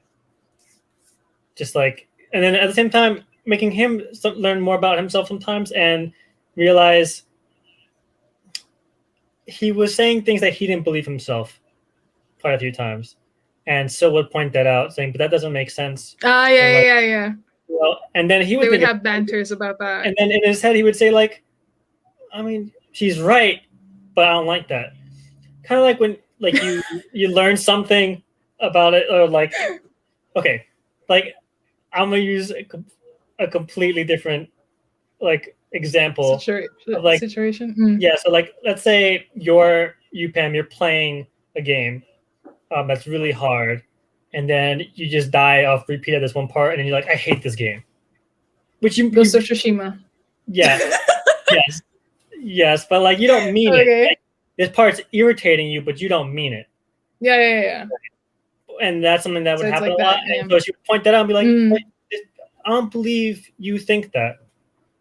I really liked that about Kaladin. I feel like you can't mention Kaladin and not bring her up, because ever since Kaladin, which at first, when you first meet him in the book, what I found interesting was that it was from a different POV. Like, you don't meet Kaladin from him he doesn't start the book off. From his point of view. Someone else starts the book off and sees him. So you have an image of him when, frankly, you don't even know that's him at that point until like a little bit later on. Like, it's not too far on, but at first you're like, you follow Kaladin, but it's the first chapter or whatever. So like the character that you originally follow is a kid in an army that dies. It's like the kid dies. So, but that kid was serving under Kaladin, who you now have this kind of regal image of, which, I mean, I guess, which makes his emotional fall, even harder to watch because of how other people looked up to him. So Kaladin is someone that you root for throughout the whole book, and I'm assuming would be I hope the same throughout the whole series. In which case, when he's depressed, you're probably depressed too, or like you want to be there for him. Yeah, actually, I took note of that. Like, it makes me sad when Cal is beating himself up, and when he's sad, like when he's trying to like think if should he just give up, and I'm like, no, please. Like it made me sad because like I know he's so strong, and it's just him thinking that he can't do it. He can't save these people. But yeah, we can't think of Kaladin without Syl, and again, their relationship slash friendship. I love it because like aside from the banter and their deep conversations, it's more of like Cal talking to his subconscious. Like when you pointed out that Syl is like an angel of some sort, it's more of like Cal talking to his subconscious. And like when I actually listened to the graphic audio, I don't think I sent it to you, but it was the moment with Cal trying to kill himself. And when I listened to it, Syl's voice was actually, it sounded young, very, very young, as opposed to like the 40-year-old who voiced the audiobook I was listening to. I was like, shit, this is how it should be. And it's making me want to reread the series while listening to the graphic audio. But then I checked how much it is, and guess how much? The full graphic audio of The Way of Kings. How much is it? Is it over 20, over 30? Over 20? Way over 30. 50? Double. It's $100. Because it, like, think about it. It's like 24 hours. I'm thinking. In audiobook like format, it's up to 24 hours, and it's literally a movie in your head. And thanks again, Riza, for recommending me that, because like with the channel where I listened to that specific scene, the channel uploads the best moments or the epic moments in The Way of Kings, and it just made me love the series more, the book more. Anyway, going back, with Cal, I think I also like the mystery part of like what actually happened to him, because we were introduced to him, being a soldier. Like when you mentioned that he was introduced to us in a POV of someone else, and then we out here in his POV and he's a slave. Like what the fuck happened? Like you were described as this like amazing soldier, but here you are. Yes, blessed, fearless, storm blessed, storm unlucky. So yeah, I love the mystery and the way that it was written, because like it introduced both what happened to Tien and the betrayal that he experienced, which I was really surprised. I was really surprised with the betrayal. Like, it's not what I expected, like, with the way that he became a slave. Like, I was thinking that he might have killed someone that wasn't meant to be killed. That's what I thought too. It wasn't that way. And I was like, why must you do this to Cal? It's like just so, he's such a good person. But then the universe keeps on testing him. So what did you think about the betrayal? Is that something that you actually see coming? So I had I was torn between two things. I had a similar idea that you had, that he killed someone he wasn't supposed to kill. But then when you read how he killed him, it's like, but then what was he supposed to do? Right? When he killed the guy. But then, so my other thought was, well, when he would talk about the killing of, we could say, like a shard bears, stuff like that, but by a brown eye, you didn't elevate if you are to accept those things. So then my thought was, you only hear that through dark eyes. So is that just a story? Yeah. like I was thinking like maybe like that's just the perspective we have is like just dark guys talking about if you do this, this can happen for you. We heard of stories like this happening at some point in time, maybe question mark, I don't know, shrug shoulders, legends somewhere. And so I was like, maybe that just wasn't true. Maybe that's like just a hope they give themselves to rise above their station. So that's originally what I was thinking about. And then once we got to the betrayal, I didn't expect it to happen the way it did. Like when everyone got cut down afterwards, I was like, okay, I assumed Amram would do some kind of betrayal. Only because he's someone that they would... Not that level. Yeah, not that level, because they kept... Okay, so not even if there's any book where they talk about how great someone is, but from like a third party perspective, right? Like you don't actually see the guy. It's like it's all in passing. It's all like, yeah, that guy's amazing. Yeah, that guy ships gold bricks. Then it's like something's wrong here. So I expected him to do something, but just not to the extreme length that he did. To the degree that he did to Cal. That shit had me like... That was so dirty. That was so fucking dirty. That was disgusting. It was so... But going back, it made sense why Cal is the way he is right now. Because like, aside from betrayals, he lost a lot of people that he cares about, and he keeps losing people. So yeah. I mean, it sucks that his character development is rooted to the things that he experienced before, but then he's just the way he is. Like he still strives to do what he thinks is right. Right. And what else? I guess I just love Cal and his relationship with the Bridge Boys. I call them the Bridge Boys, but because we saw how we saw how if they were a band, what genre would they be in though? I feel like they would be like on the same tour as 1975 if they were like the Bridge Boys. But they'd be in the same like category. Who would be the vocalist though? Rock? Rock would be the vocalist. He can sing, girl. He can sing. That man can do it all. That man, that's a jack of all trades. Rock can cook. Rock can clean. Rock can sing. That man. Muscular. He built like that. Sorry, I'm gonna cheat on you with him. Rock. Oh man. Are you sorry that you can't be him? I don't want to be something that's called a horn eater. I mean, I don't know, man. Go ahead. Yeah. No. Finish your thought. Yeah. No, go ahead. I was gonna say, but not in our world. It's not gonna be called horn eater, okay?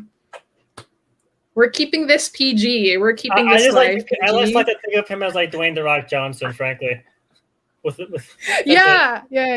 But dark. Yeah. But darker. Darker? Yep, and facial hair.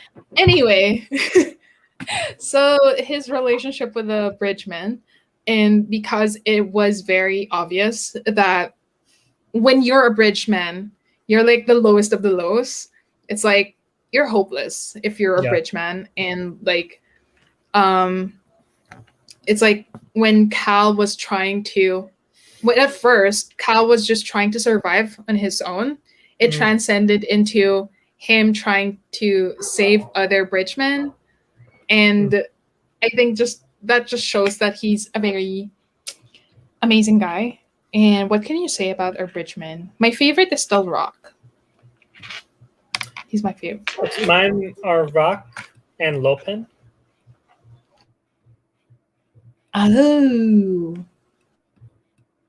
Lopen is so loyal. Lopen is fun. I like to think of Lopen as a guy from Jersey, and I love that. Okay, because he calls him Gancho, and I love that. Remember, like the little things. Oh my god, I hate it here. I hate lag here. Oh wait.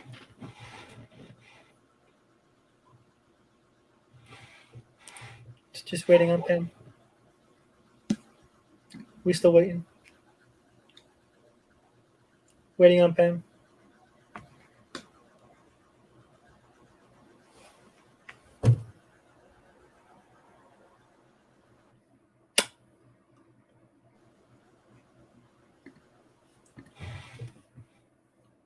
That Philippines internet be slapping. Now she's frozen. Now it's me again. We are here waiting and shit. Let me harass her on Telegram real quick.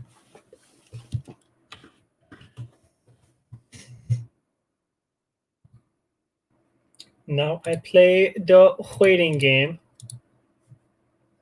Wish I had more coffee though. Like a round of coffee.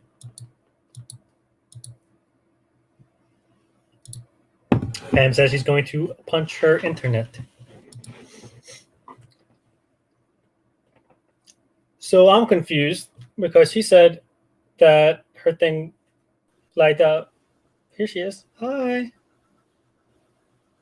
Hello.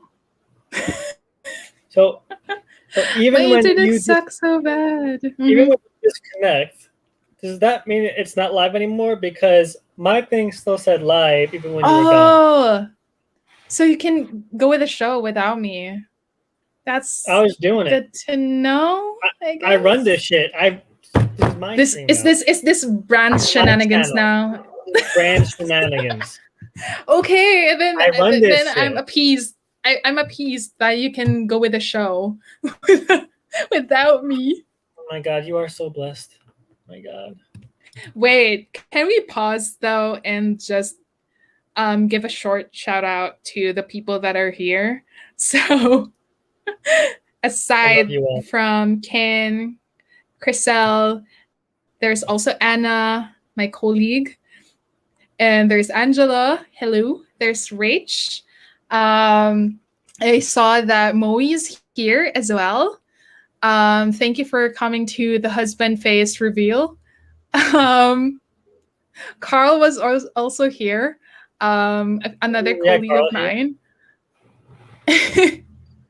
And we have Juju. We have Charm, who is also another YouTuber that I love. And my own sister is here. Apparently, we're her OTP. OTP. I hope. You know, we take those. We take those. Okay. Bea is also here. Thank you for dropping by. Sai is also here. Okay. Yes, Bea, we're keeping this PG. And Anna, please stop. So, the internet difference. The way they said that you were here the whole time and you're not disconnecting. I told you. This is mine. I run this. See, she said it. Man knows. I'll have to rebrand the channel. I'm so sorry. This is Brand's Shenanigans now. Anyway, where were you when I was disconnecting, as usual? Shit. That's a great question. Okay, where are we at this point? Are we still with the Bridgeman? Yes. I was saying that. We were talking about Lopen. So you're saying how loyal he was. I like he was very loyal. Lopen as a one-armed, short Jersey guy because he calls him Gancho, and I love that. Everyone's Gancho, and he's got a million cousins, and he just sounds like an Italian guy from Jersey. Like, hey, there's my cousin over there, Gancho. Like, I don't know why. I just love it. I love him. I love how specific. Italian in Jersey. Okay. Once you're here, once that green card arrives in the mail, you're gonna 100% understand it. Okay, you're gonna get that. Okay. Okay. Lopen, a lot more screen time in the second book. Oh, and he's still alive in the second book. Okay, good to know. So that's why I love him. So I like him a lot in the first one. I thought he was funny, but I thought he was going to be. So I mean, I guess it's kind of a spoiler that he's going to be in there, but I mean, all the Bridge boys they're not all in Yeah, book or one. they survive. All Yeah. survive, but they know who survives. So they're all going to be there. But I guess he will get more screen time than I thought he would, frankly, because when they introduce him in book one, he was relatively later in the book than the other Bridge Boys. Yeah. It was part. He's like a later 4. edition. Yeah. Like it was a later edition. They kind of like he was almost like a comic relief character that came in the group. Like, granted, there were some funny lines between the characters, but Lopin was just a funny guy in general that came in. Like, he was like always making jokes and like saying ridiculous things, and that's all he did. And so from that and the fact that will continue later on, like he became like my favorite Bridge Boy. Although Rock has a very special place in my heart, I feel like you can't read that book and not love him. Do you love Lopin more than Rock? Our boy Rock, though. I can't say why, but I do. But ever so slightly. But I love him for different reasons. Am I lagging? Am I lagging? Are you lagging? Is he lagging? I think she's lagging. No. Do I have to carry this show on my own again? Do I still need to run this? I'm lagging. I'm very much lagging. She said that the internet difference is staggering. Oh my god. Are you so frustrated? I'm so sorry. No, I just feel bad because I want to talk to you. But you'll hear this in like 5 minutes, I guess. We'll see. Oh no, wait, she's disconnecting again. Wait. She said, "Run the show. My internet still sucks." Oh my god, carry a show on my back. I'm ready to sleep. The internet in the Philippines is actually ooh, yikes. But I'm also in America, so I don't know if I can judge other people's government. My government is SNL runs that. SNL is a better representation of our government than our government does of our government. If you look at what are you talking about? But look at the chat, girl. Look at the chat. Oh yeah, Bea speaking the truths. You know how I was saying I can't. I feel like I agree, but I also feel like I can't judge because American politics is like so good, so good. It is the best telenovela. Going back when you were running the show to Lopin, I think the last thing I said is that you love Lopin more than Rock. I love him more, but for different reasons. Okay, I love because Rock is a great character, but I love him in the sense of he's like a very close friend to Kaladin. I love him as like a best friend to Kaladin. That's like the role I have for him. Like he's there with him. Yeah.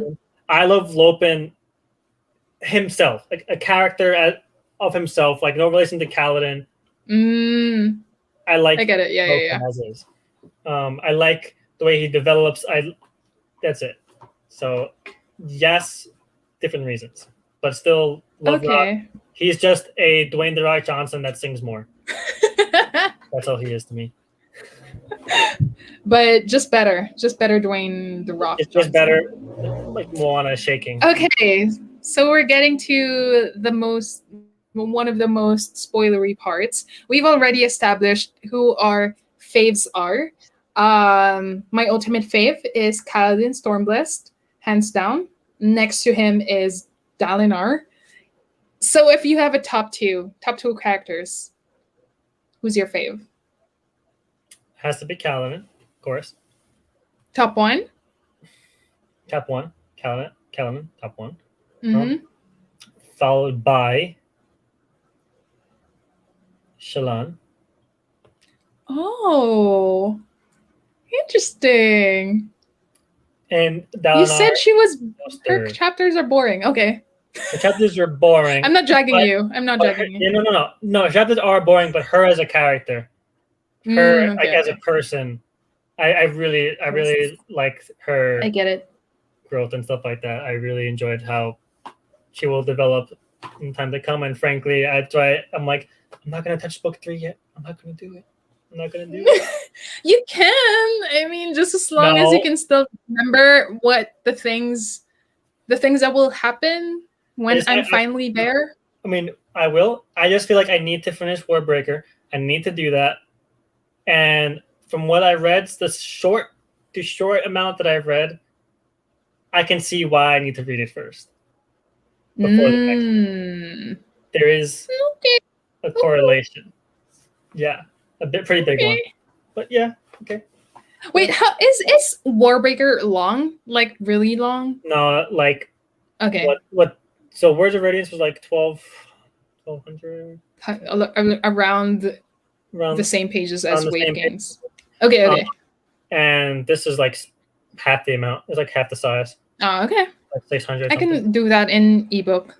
I was thinking, like, what books I'm gonna buy a physical copy of. So I'm probably gonna go with just the Stormlight archive. Look, I have this Oathbringer just like waiting here. Look at this. It's hardcover. That's actually a good copy. Cause like, why must you do this to me? Like that? You like that shit? ASMR. You do that with your book. The ASMR. Look at that. It's beautiful. It is. Grabe. The illustrations are pretty. Grabe. Your editions are different though. Because like I'm trying to buy like the same editions for the books. So I'm trying to buy the trade paperback. And also because I'm poor. But going back. So your fave characters are Kao and Shallan. So let's go to the last part. Second to the last part of our live show, and that's the favorite plot twists and moments. So you give one first before I give one of mine. And I know that just so we're not gonna do like a double feature of the moment that is our favorite. So you go first. What are words? Go. She said I words. I like how it's hard to pronounce his name. The king of Yakavad. What's his? Taravanjan. Yeah. When he is revealed to be the guy who had the Oath Stone all along. Yeah. He was the one that was having him go out and kill everyone. And that to me was like, it was beautiful. Like, it wasn't a cliche like, good guy does bad. No, so good. It was the way it was done. I think that was crazy to me, where he sends him out to kill all these people and he has his own name on the list, only to have him be like, hey, by the way, like once he shows up, he's like, hey, yeah, that was me. Hey, I have this one. I am the one. Summoned you. Yeah, bitch. Like, I run this. And it was great. Yes. It was so good. And I wrote down lines from that, like just to show how messed up like it was. Like which one of them, like, so like when he was talking about, for example, the hospital, right? The hospital that he had, which was something that was like a clear thing that was mentioned, when in reality it was really where he was draining their blood there. That's where people go to die. Yep. And so, people think that, wow, it's so noble. He's taking in patients and stuff. Yep. Like he's like a noble figure. And then like one of the lines he said, one of them was, you must tear down a structure to build a new one with stronger walls. Yep. And then another, and then when it was showed from Seth's perspective, they noticed that they were draining their blood.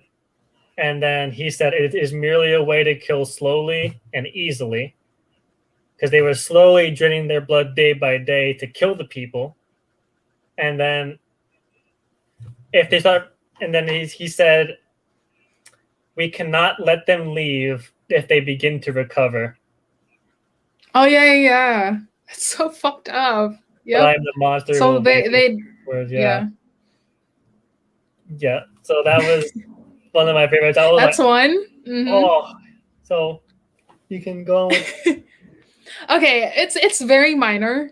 It's a very minor moment in the book, but it's something that was very fun for me. Like this moment when Shalon was trying to buy books from this store, and the merchant was trying to like steer her towards romance books Mm-hmm. because that's what the women of her age read. And I love just the way that she shut down that merchant and how she got, and how that merchant got doped in the end with the help of her guide. It's just a minor moment that I really love, like girl power, with Shalon. The girl power, yes. Yes. Yes, Like queen.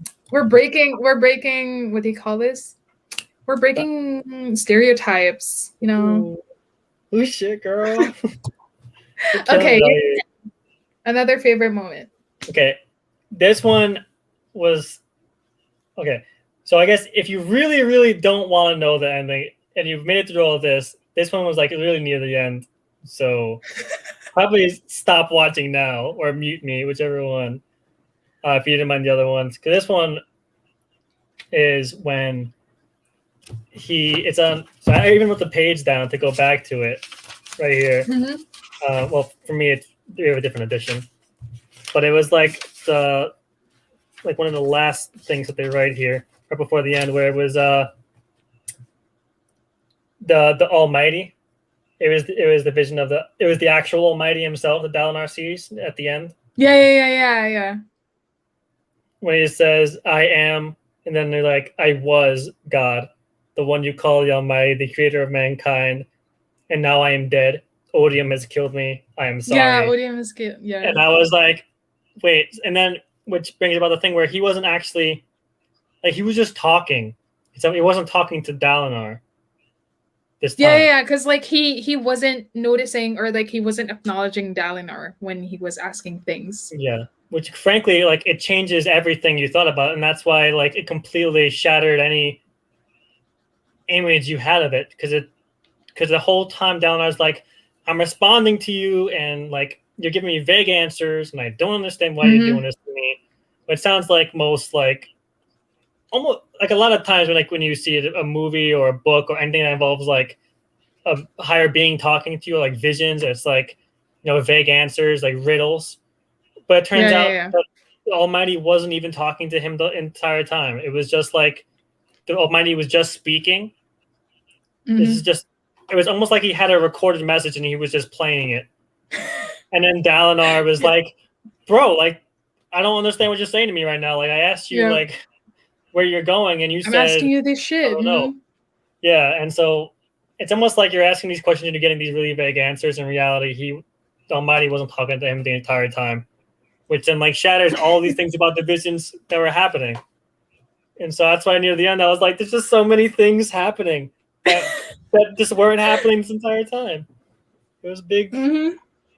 My brain cells. Yeah, actually, I was quite confused with that. I was like, wait, aren't the visions real? But at least, like, I think to a point they were. But they're not. Yeah, they were, but not in the way that Kaladin thought they were. And I'm like, why would you do this to my mind? Now I'm down to like half a brain cell. I used to have one.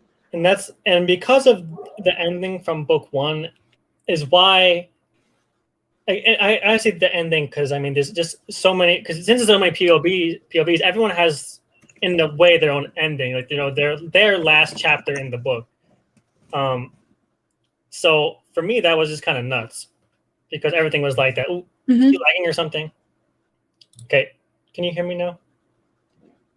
I think I can still hear you. Okay. So since everyone has these different POVs, everyone has their last chapters in the books. So in that sense, there's multiple endings per se. Yeah. They each have in their own a way. Yeah. Yeah, in a way. Not in the sense that there's different endings, but that all of their stories are ending at the same time. Yeah. And each of them like hit different. Like they each had a twist of some sort that kind of broke everything you thought was happening before.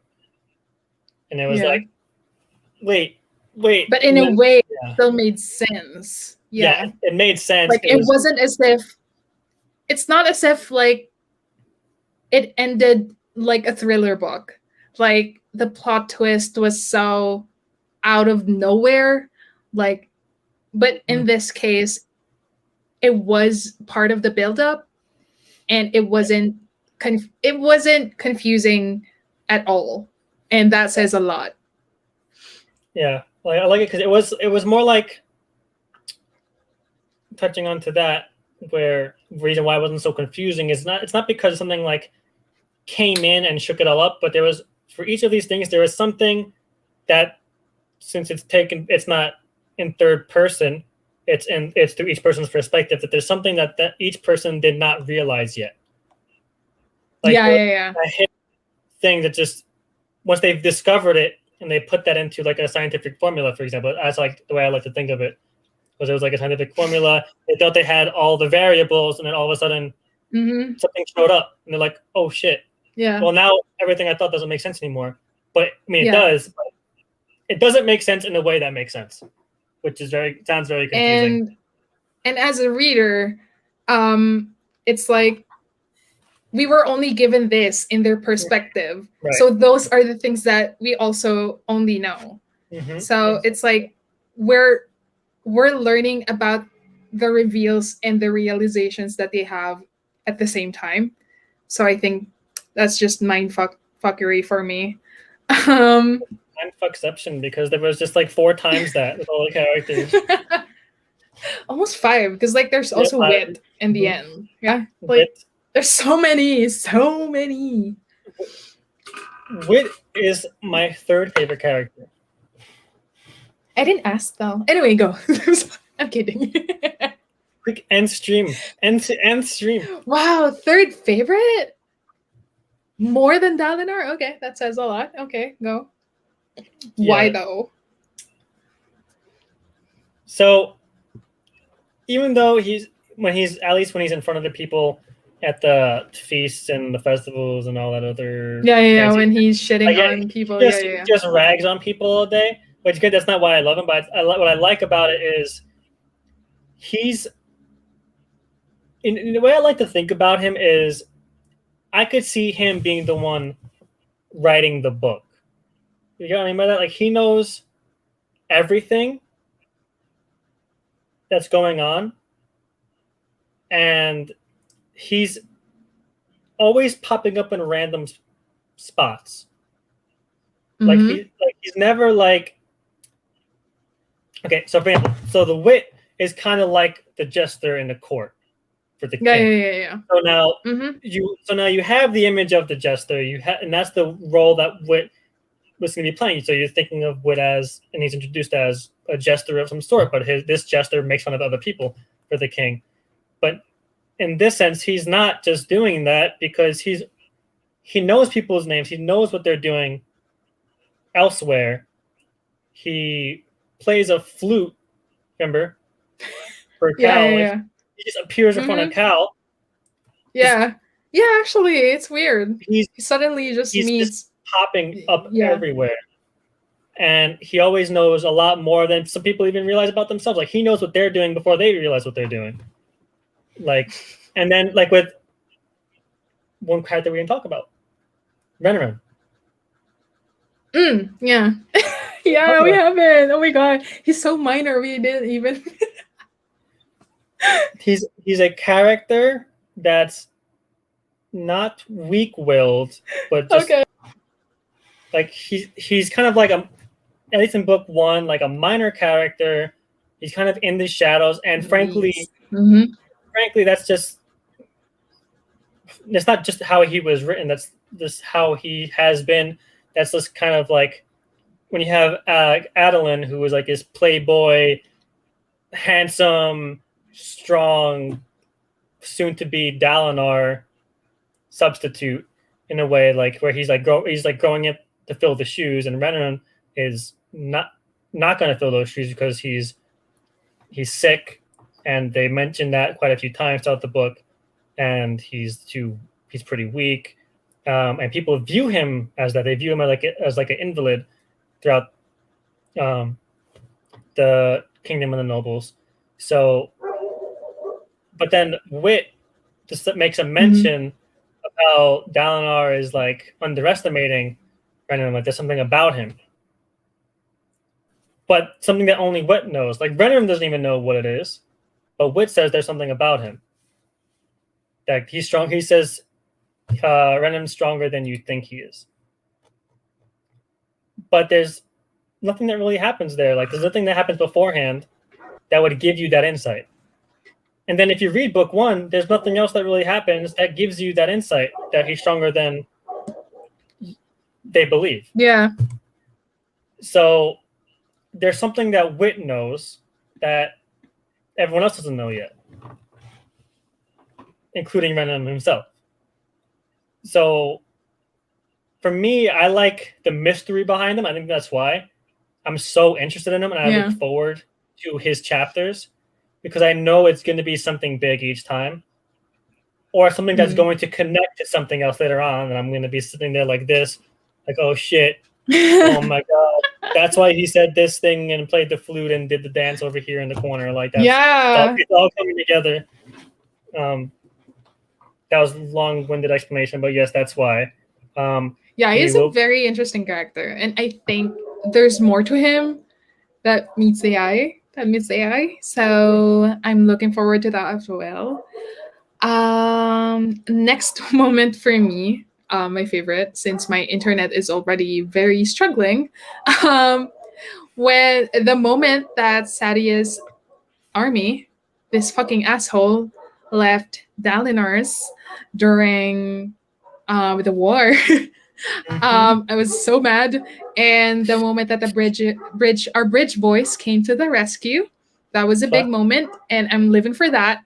And Cal was just such an OP during that time, and there's just so much shit going on, and I loved that whole thing. The battle itself was so engrossing, and I'm just so into it, like even to the part where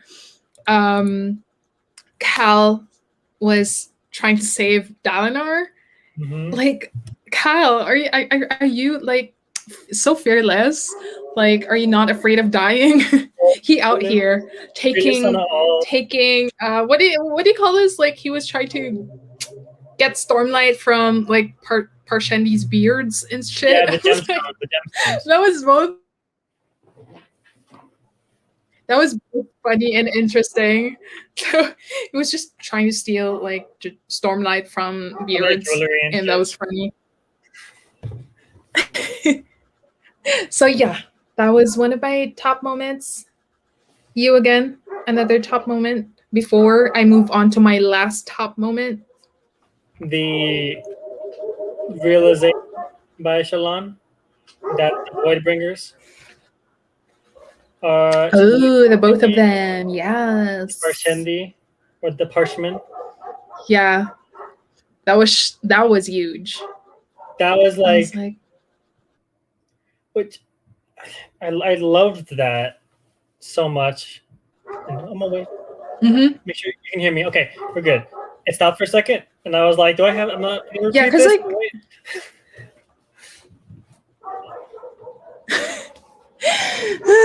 I'm crying. Go. Okay.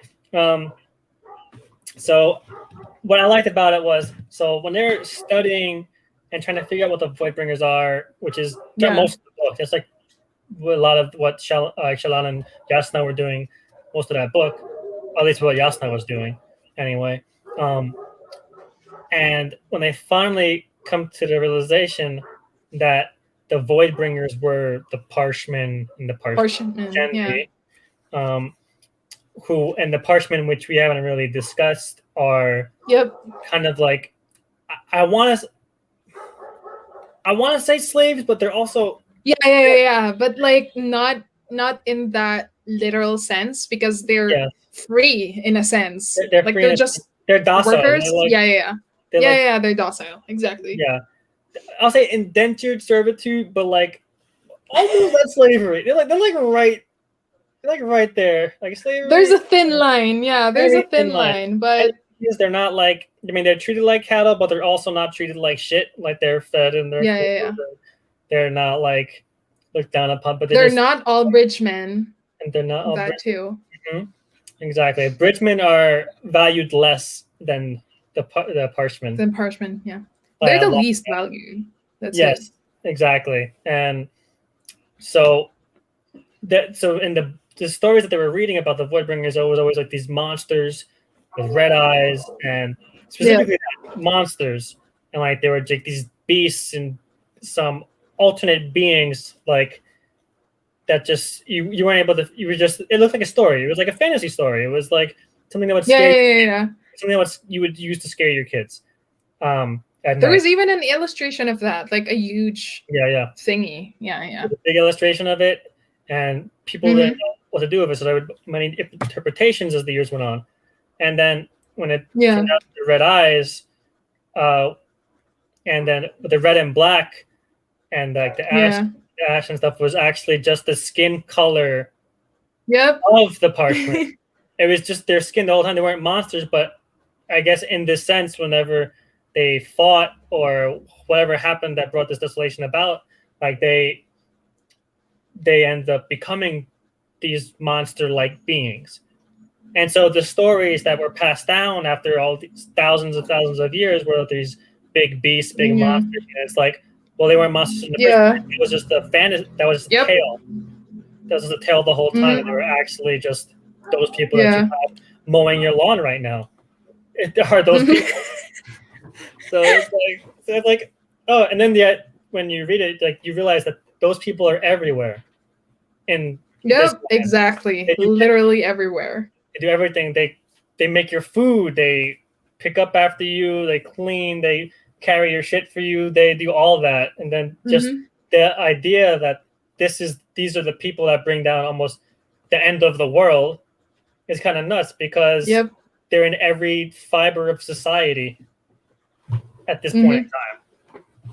So I was like, and like the second desolation, I like to call it the second coming, makes sense after reading that, because it's literally them fighting the Voidbringers again. Yeah. And because the thing with the Radiants is because they weren't able to defeat the Voidbringers before. Like, that's why they gave up their weapons, right? And that's why they walked away. And it started to look like a parallel, like an actual parallel now. Because the Voidbringers were just, as you mentioned, that they were tales, they were legends. And now that it's just, the ending just seals the deal. Like, all their endings interconnected and made sense. And like everything that was mentioned before, the second coming, like, you know, the dark days are coming. It all just made sense with the Shallan and Yasna discovery. And it was really like a mindfuck at its best. It was, and that's why once I finished reading it, I was like, Pam, we gotta finish the book. I gotta talk to you about the end of the book. Like, please. Nothing makes sense anymore, but it also makes sense, but it doesn't, but it does. Please, I need help. That's literally the summary of the book. Everything makes sense, but they don't. Yeah. We could have ended this live in 5 minutes if we said that. Yeah, but then you wouldn't have as much content. Pam lagging content. Wow.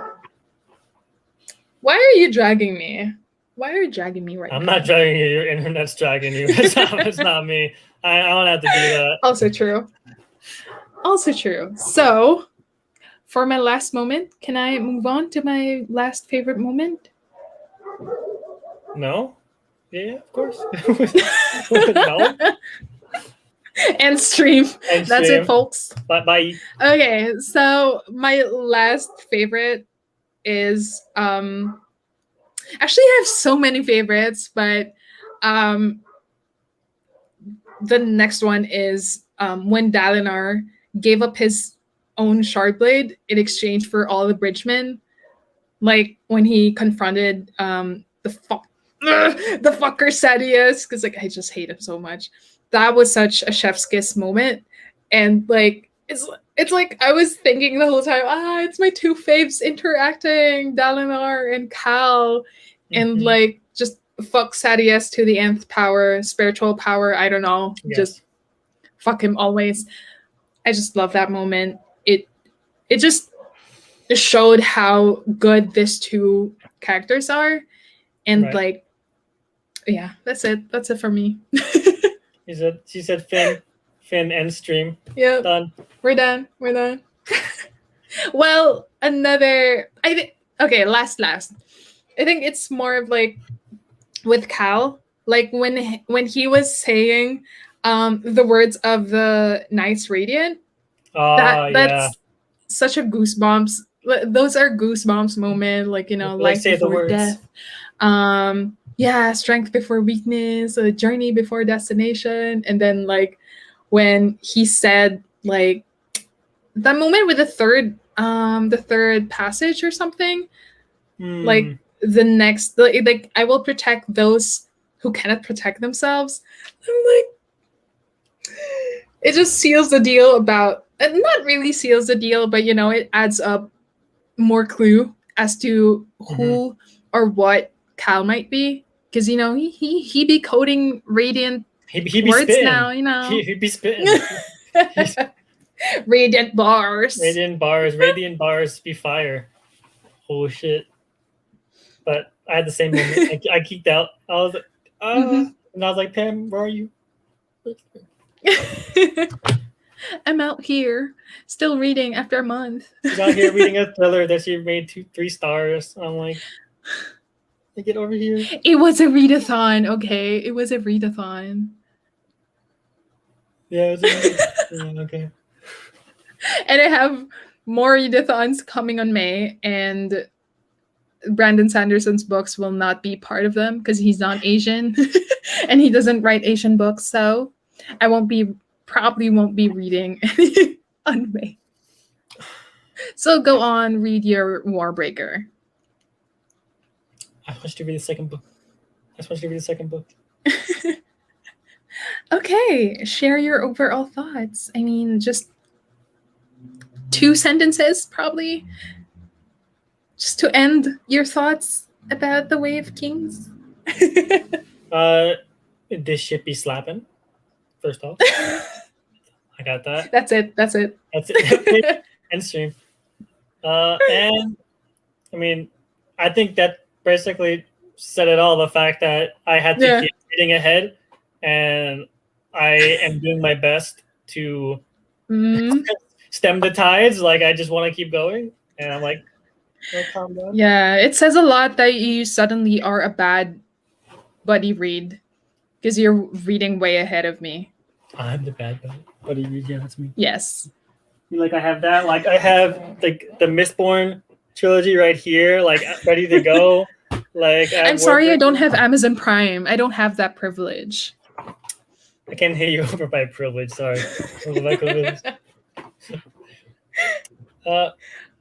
Overall, fantastic. If you're looking for a high fantasy series that's not like too ridiculous, but also has enough puzzle pieces for you to put together, but not to the point where your brain's gonna melt, I would definitely suggest this series. Yeah. All the characters are fantastic. Even the characters that you hate are written well because they actually have a reason for you to hate those people. Yep. Shit. I'm trying to be like. Okay, it's okay. Okay, I love it. No, it's okay. Yep, it says a lot. That's it, everyone. It says a lot that this is coming from someone who reads a lot, and mostly sci-fi and fantasy books, who really loves the Stormlight archive. So that alone says a lot. And all I can say is that there's still so much to unpack, and I'm just too excited to explore more of the sequels, even though I'm not gonna read it immediately. I'm still gonna do that. And we talked about this before, but I am also interested to see this as either a TV show and or a video game, because I was just picturing it that way, as long as it's still dark and gritty as the series. Should be. So yeah, which means no Disney. Fucking amazing. Yep. Fuck no that. Disney. We're not sponsored anyway, so fuck that. Not sponsored. Unless. The kombucha meme. Okay, so yeah, fucking amazing. It's so amazing, and it's it's coming from someone who reads a lot of fantasy books and who immediately bought the copies and went ahead and read before I finished the first book. And it's coming from someone with 1.5 brain cell to still be able to appreciate the whole book. That's me. If you're curious, that's me, the one with the 1.5 brain cell. So it's fucking amazing. Yeah, and that's all I can say for that. And I want to take this time to thank my husband for excuse me, for driving the show, you know. And for taking the time, even though you don't have any sleep, you still joining me. Of course. And yeah, thank you so much for. Oh, I love you too. Say that louder. I didn't hear that. Sorry, I was saying I love my wife Pam. Say that in Tagalog. Tagalog. Oh. Just show your language prowess. Mahal kita. Mahal din kita. Thank you so much. And I hope you're still looking forward to messy live discussions in the future, even though you're the one running the show. I would not expect anything less from myself. Okay, again, for those who may be interested to see more of this cutie face, you can support his Twitch channel. It's on the description box below. He plays games, sometimes horror games, even though you suck at that. You mostly play Smite, so you can check out his channel. Please support my husband. Subscribe to his channel if you're interested to see that. Or even if you just want to see his handsome face, you can do that. Follows. Killing. So yeah, thank you for taking the time, and don't forget to nap. Oh, I'm gonna nap so hard. I'm gonna nap so hard.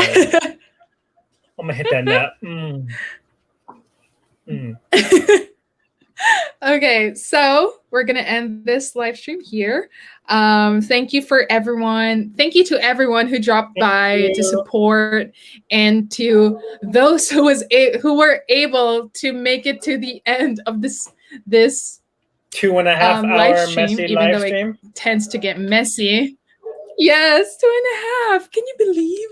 Usually I'm already in bed now, but yes. Thank you to my husband again. Thank you for joining me. I love you. Thank you to everyone who dropped by, who watched the live stream, and we'll see you again, maybe in our future live discussions about the Stormlight archive books. They'll be just as messy, probably. We'll see you again. Bye. Yes. Bye.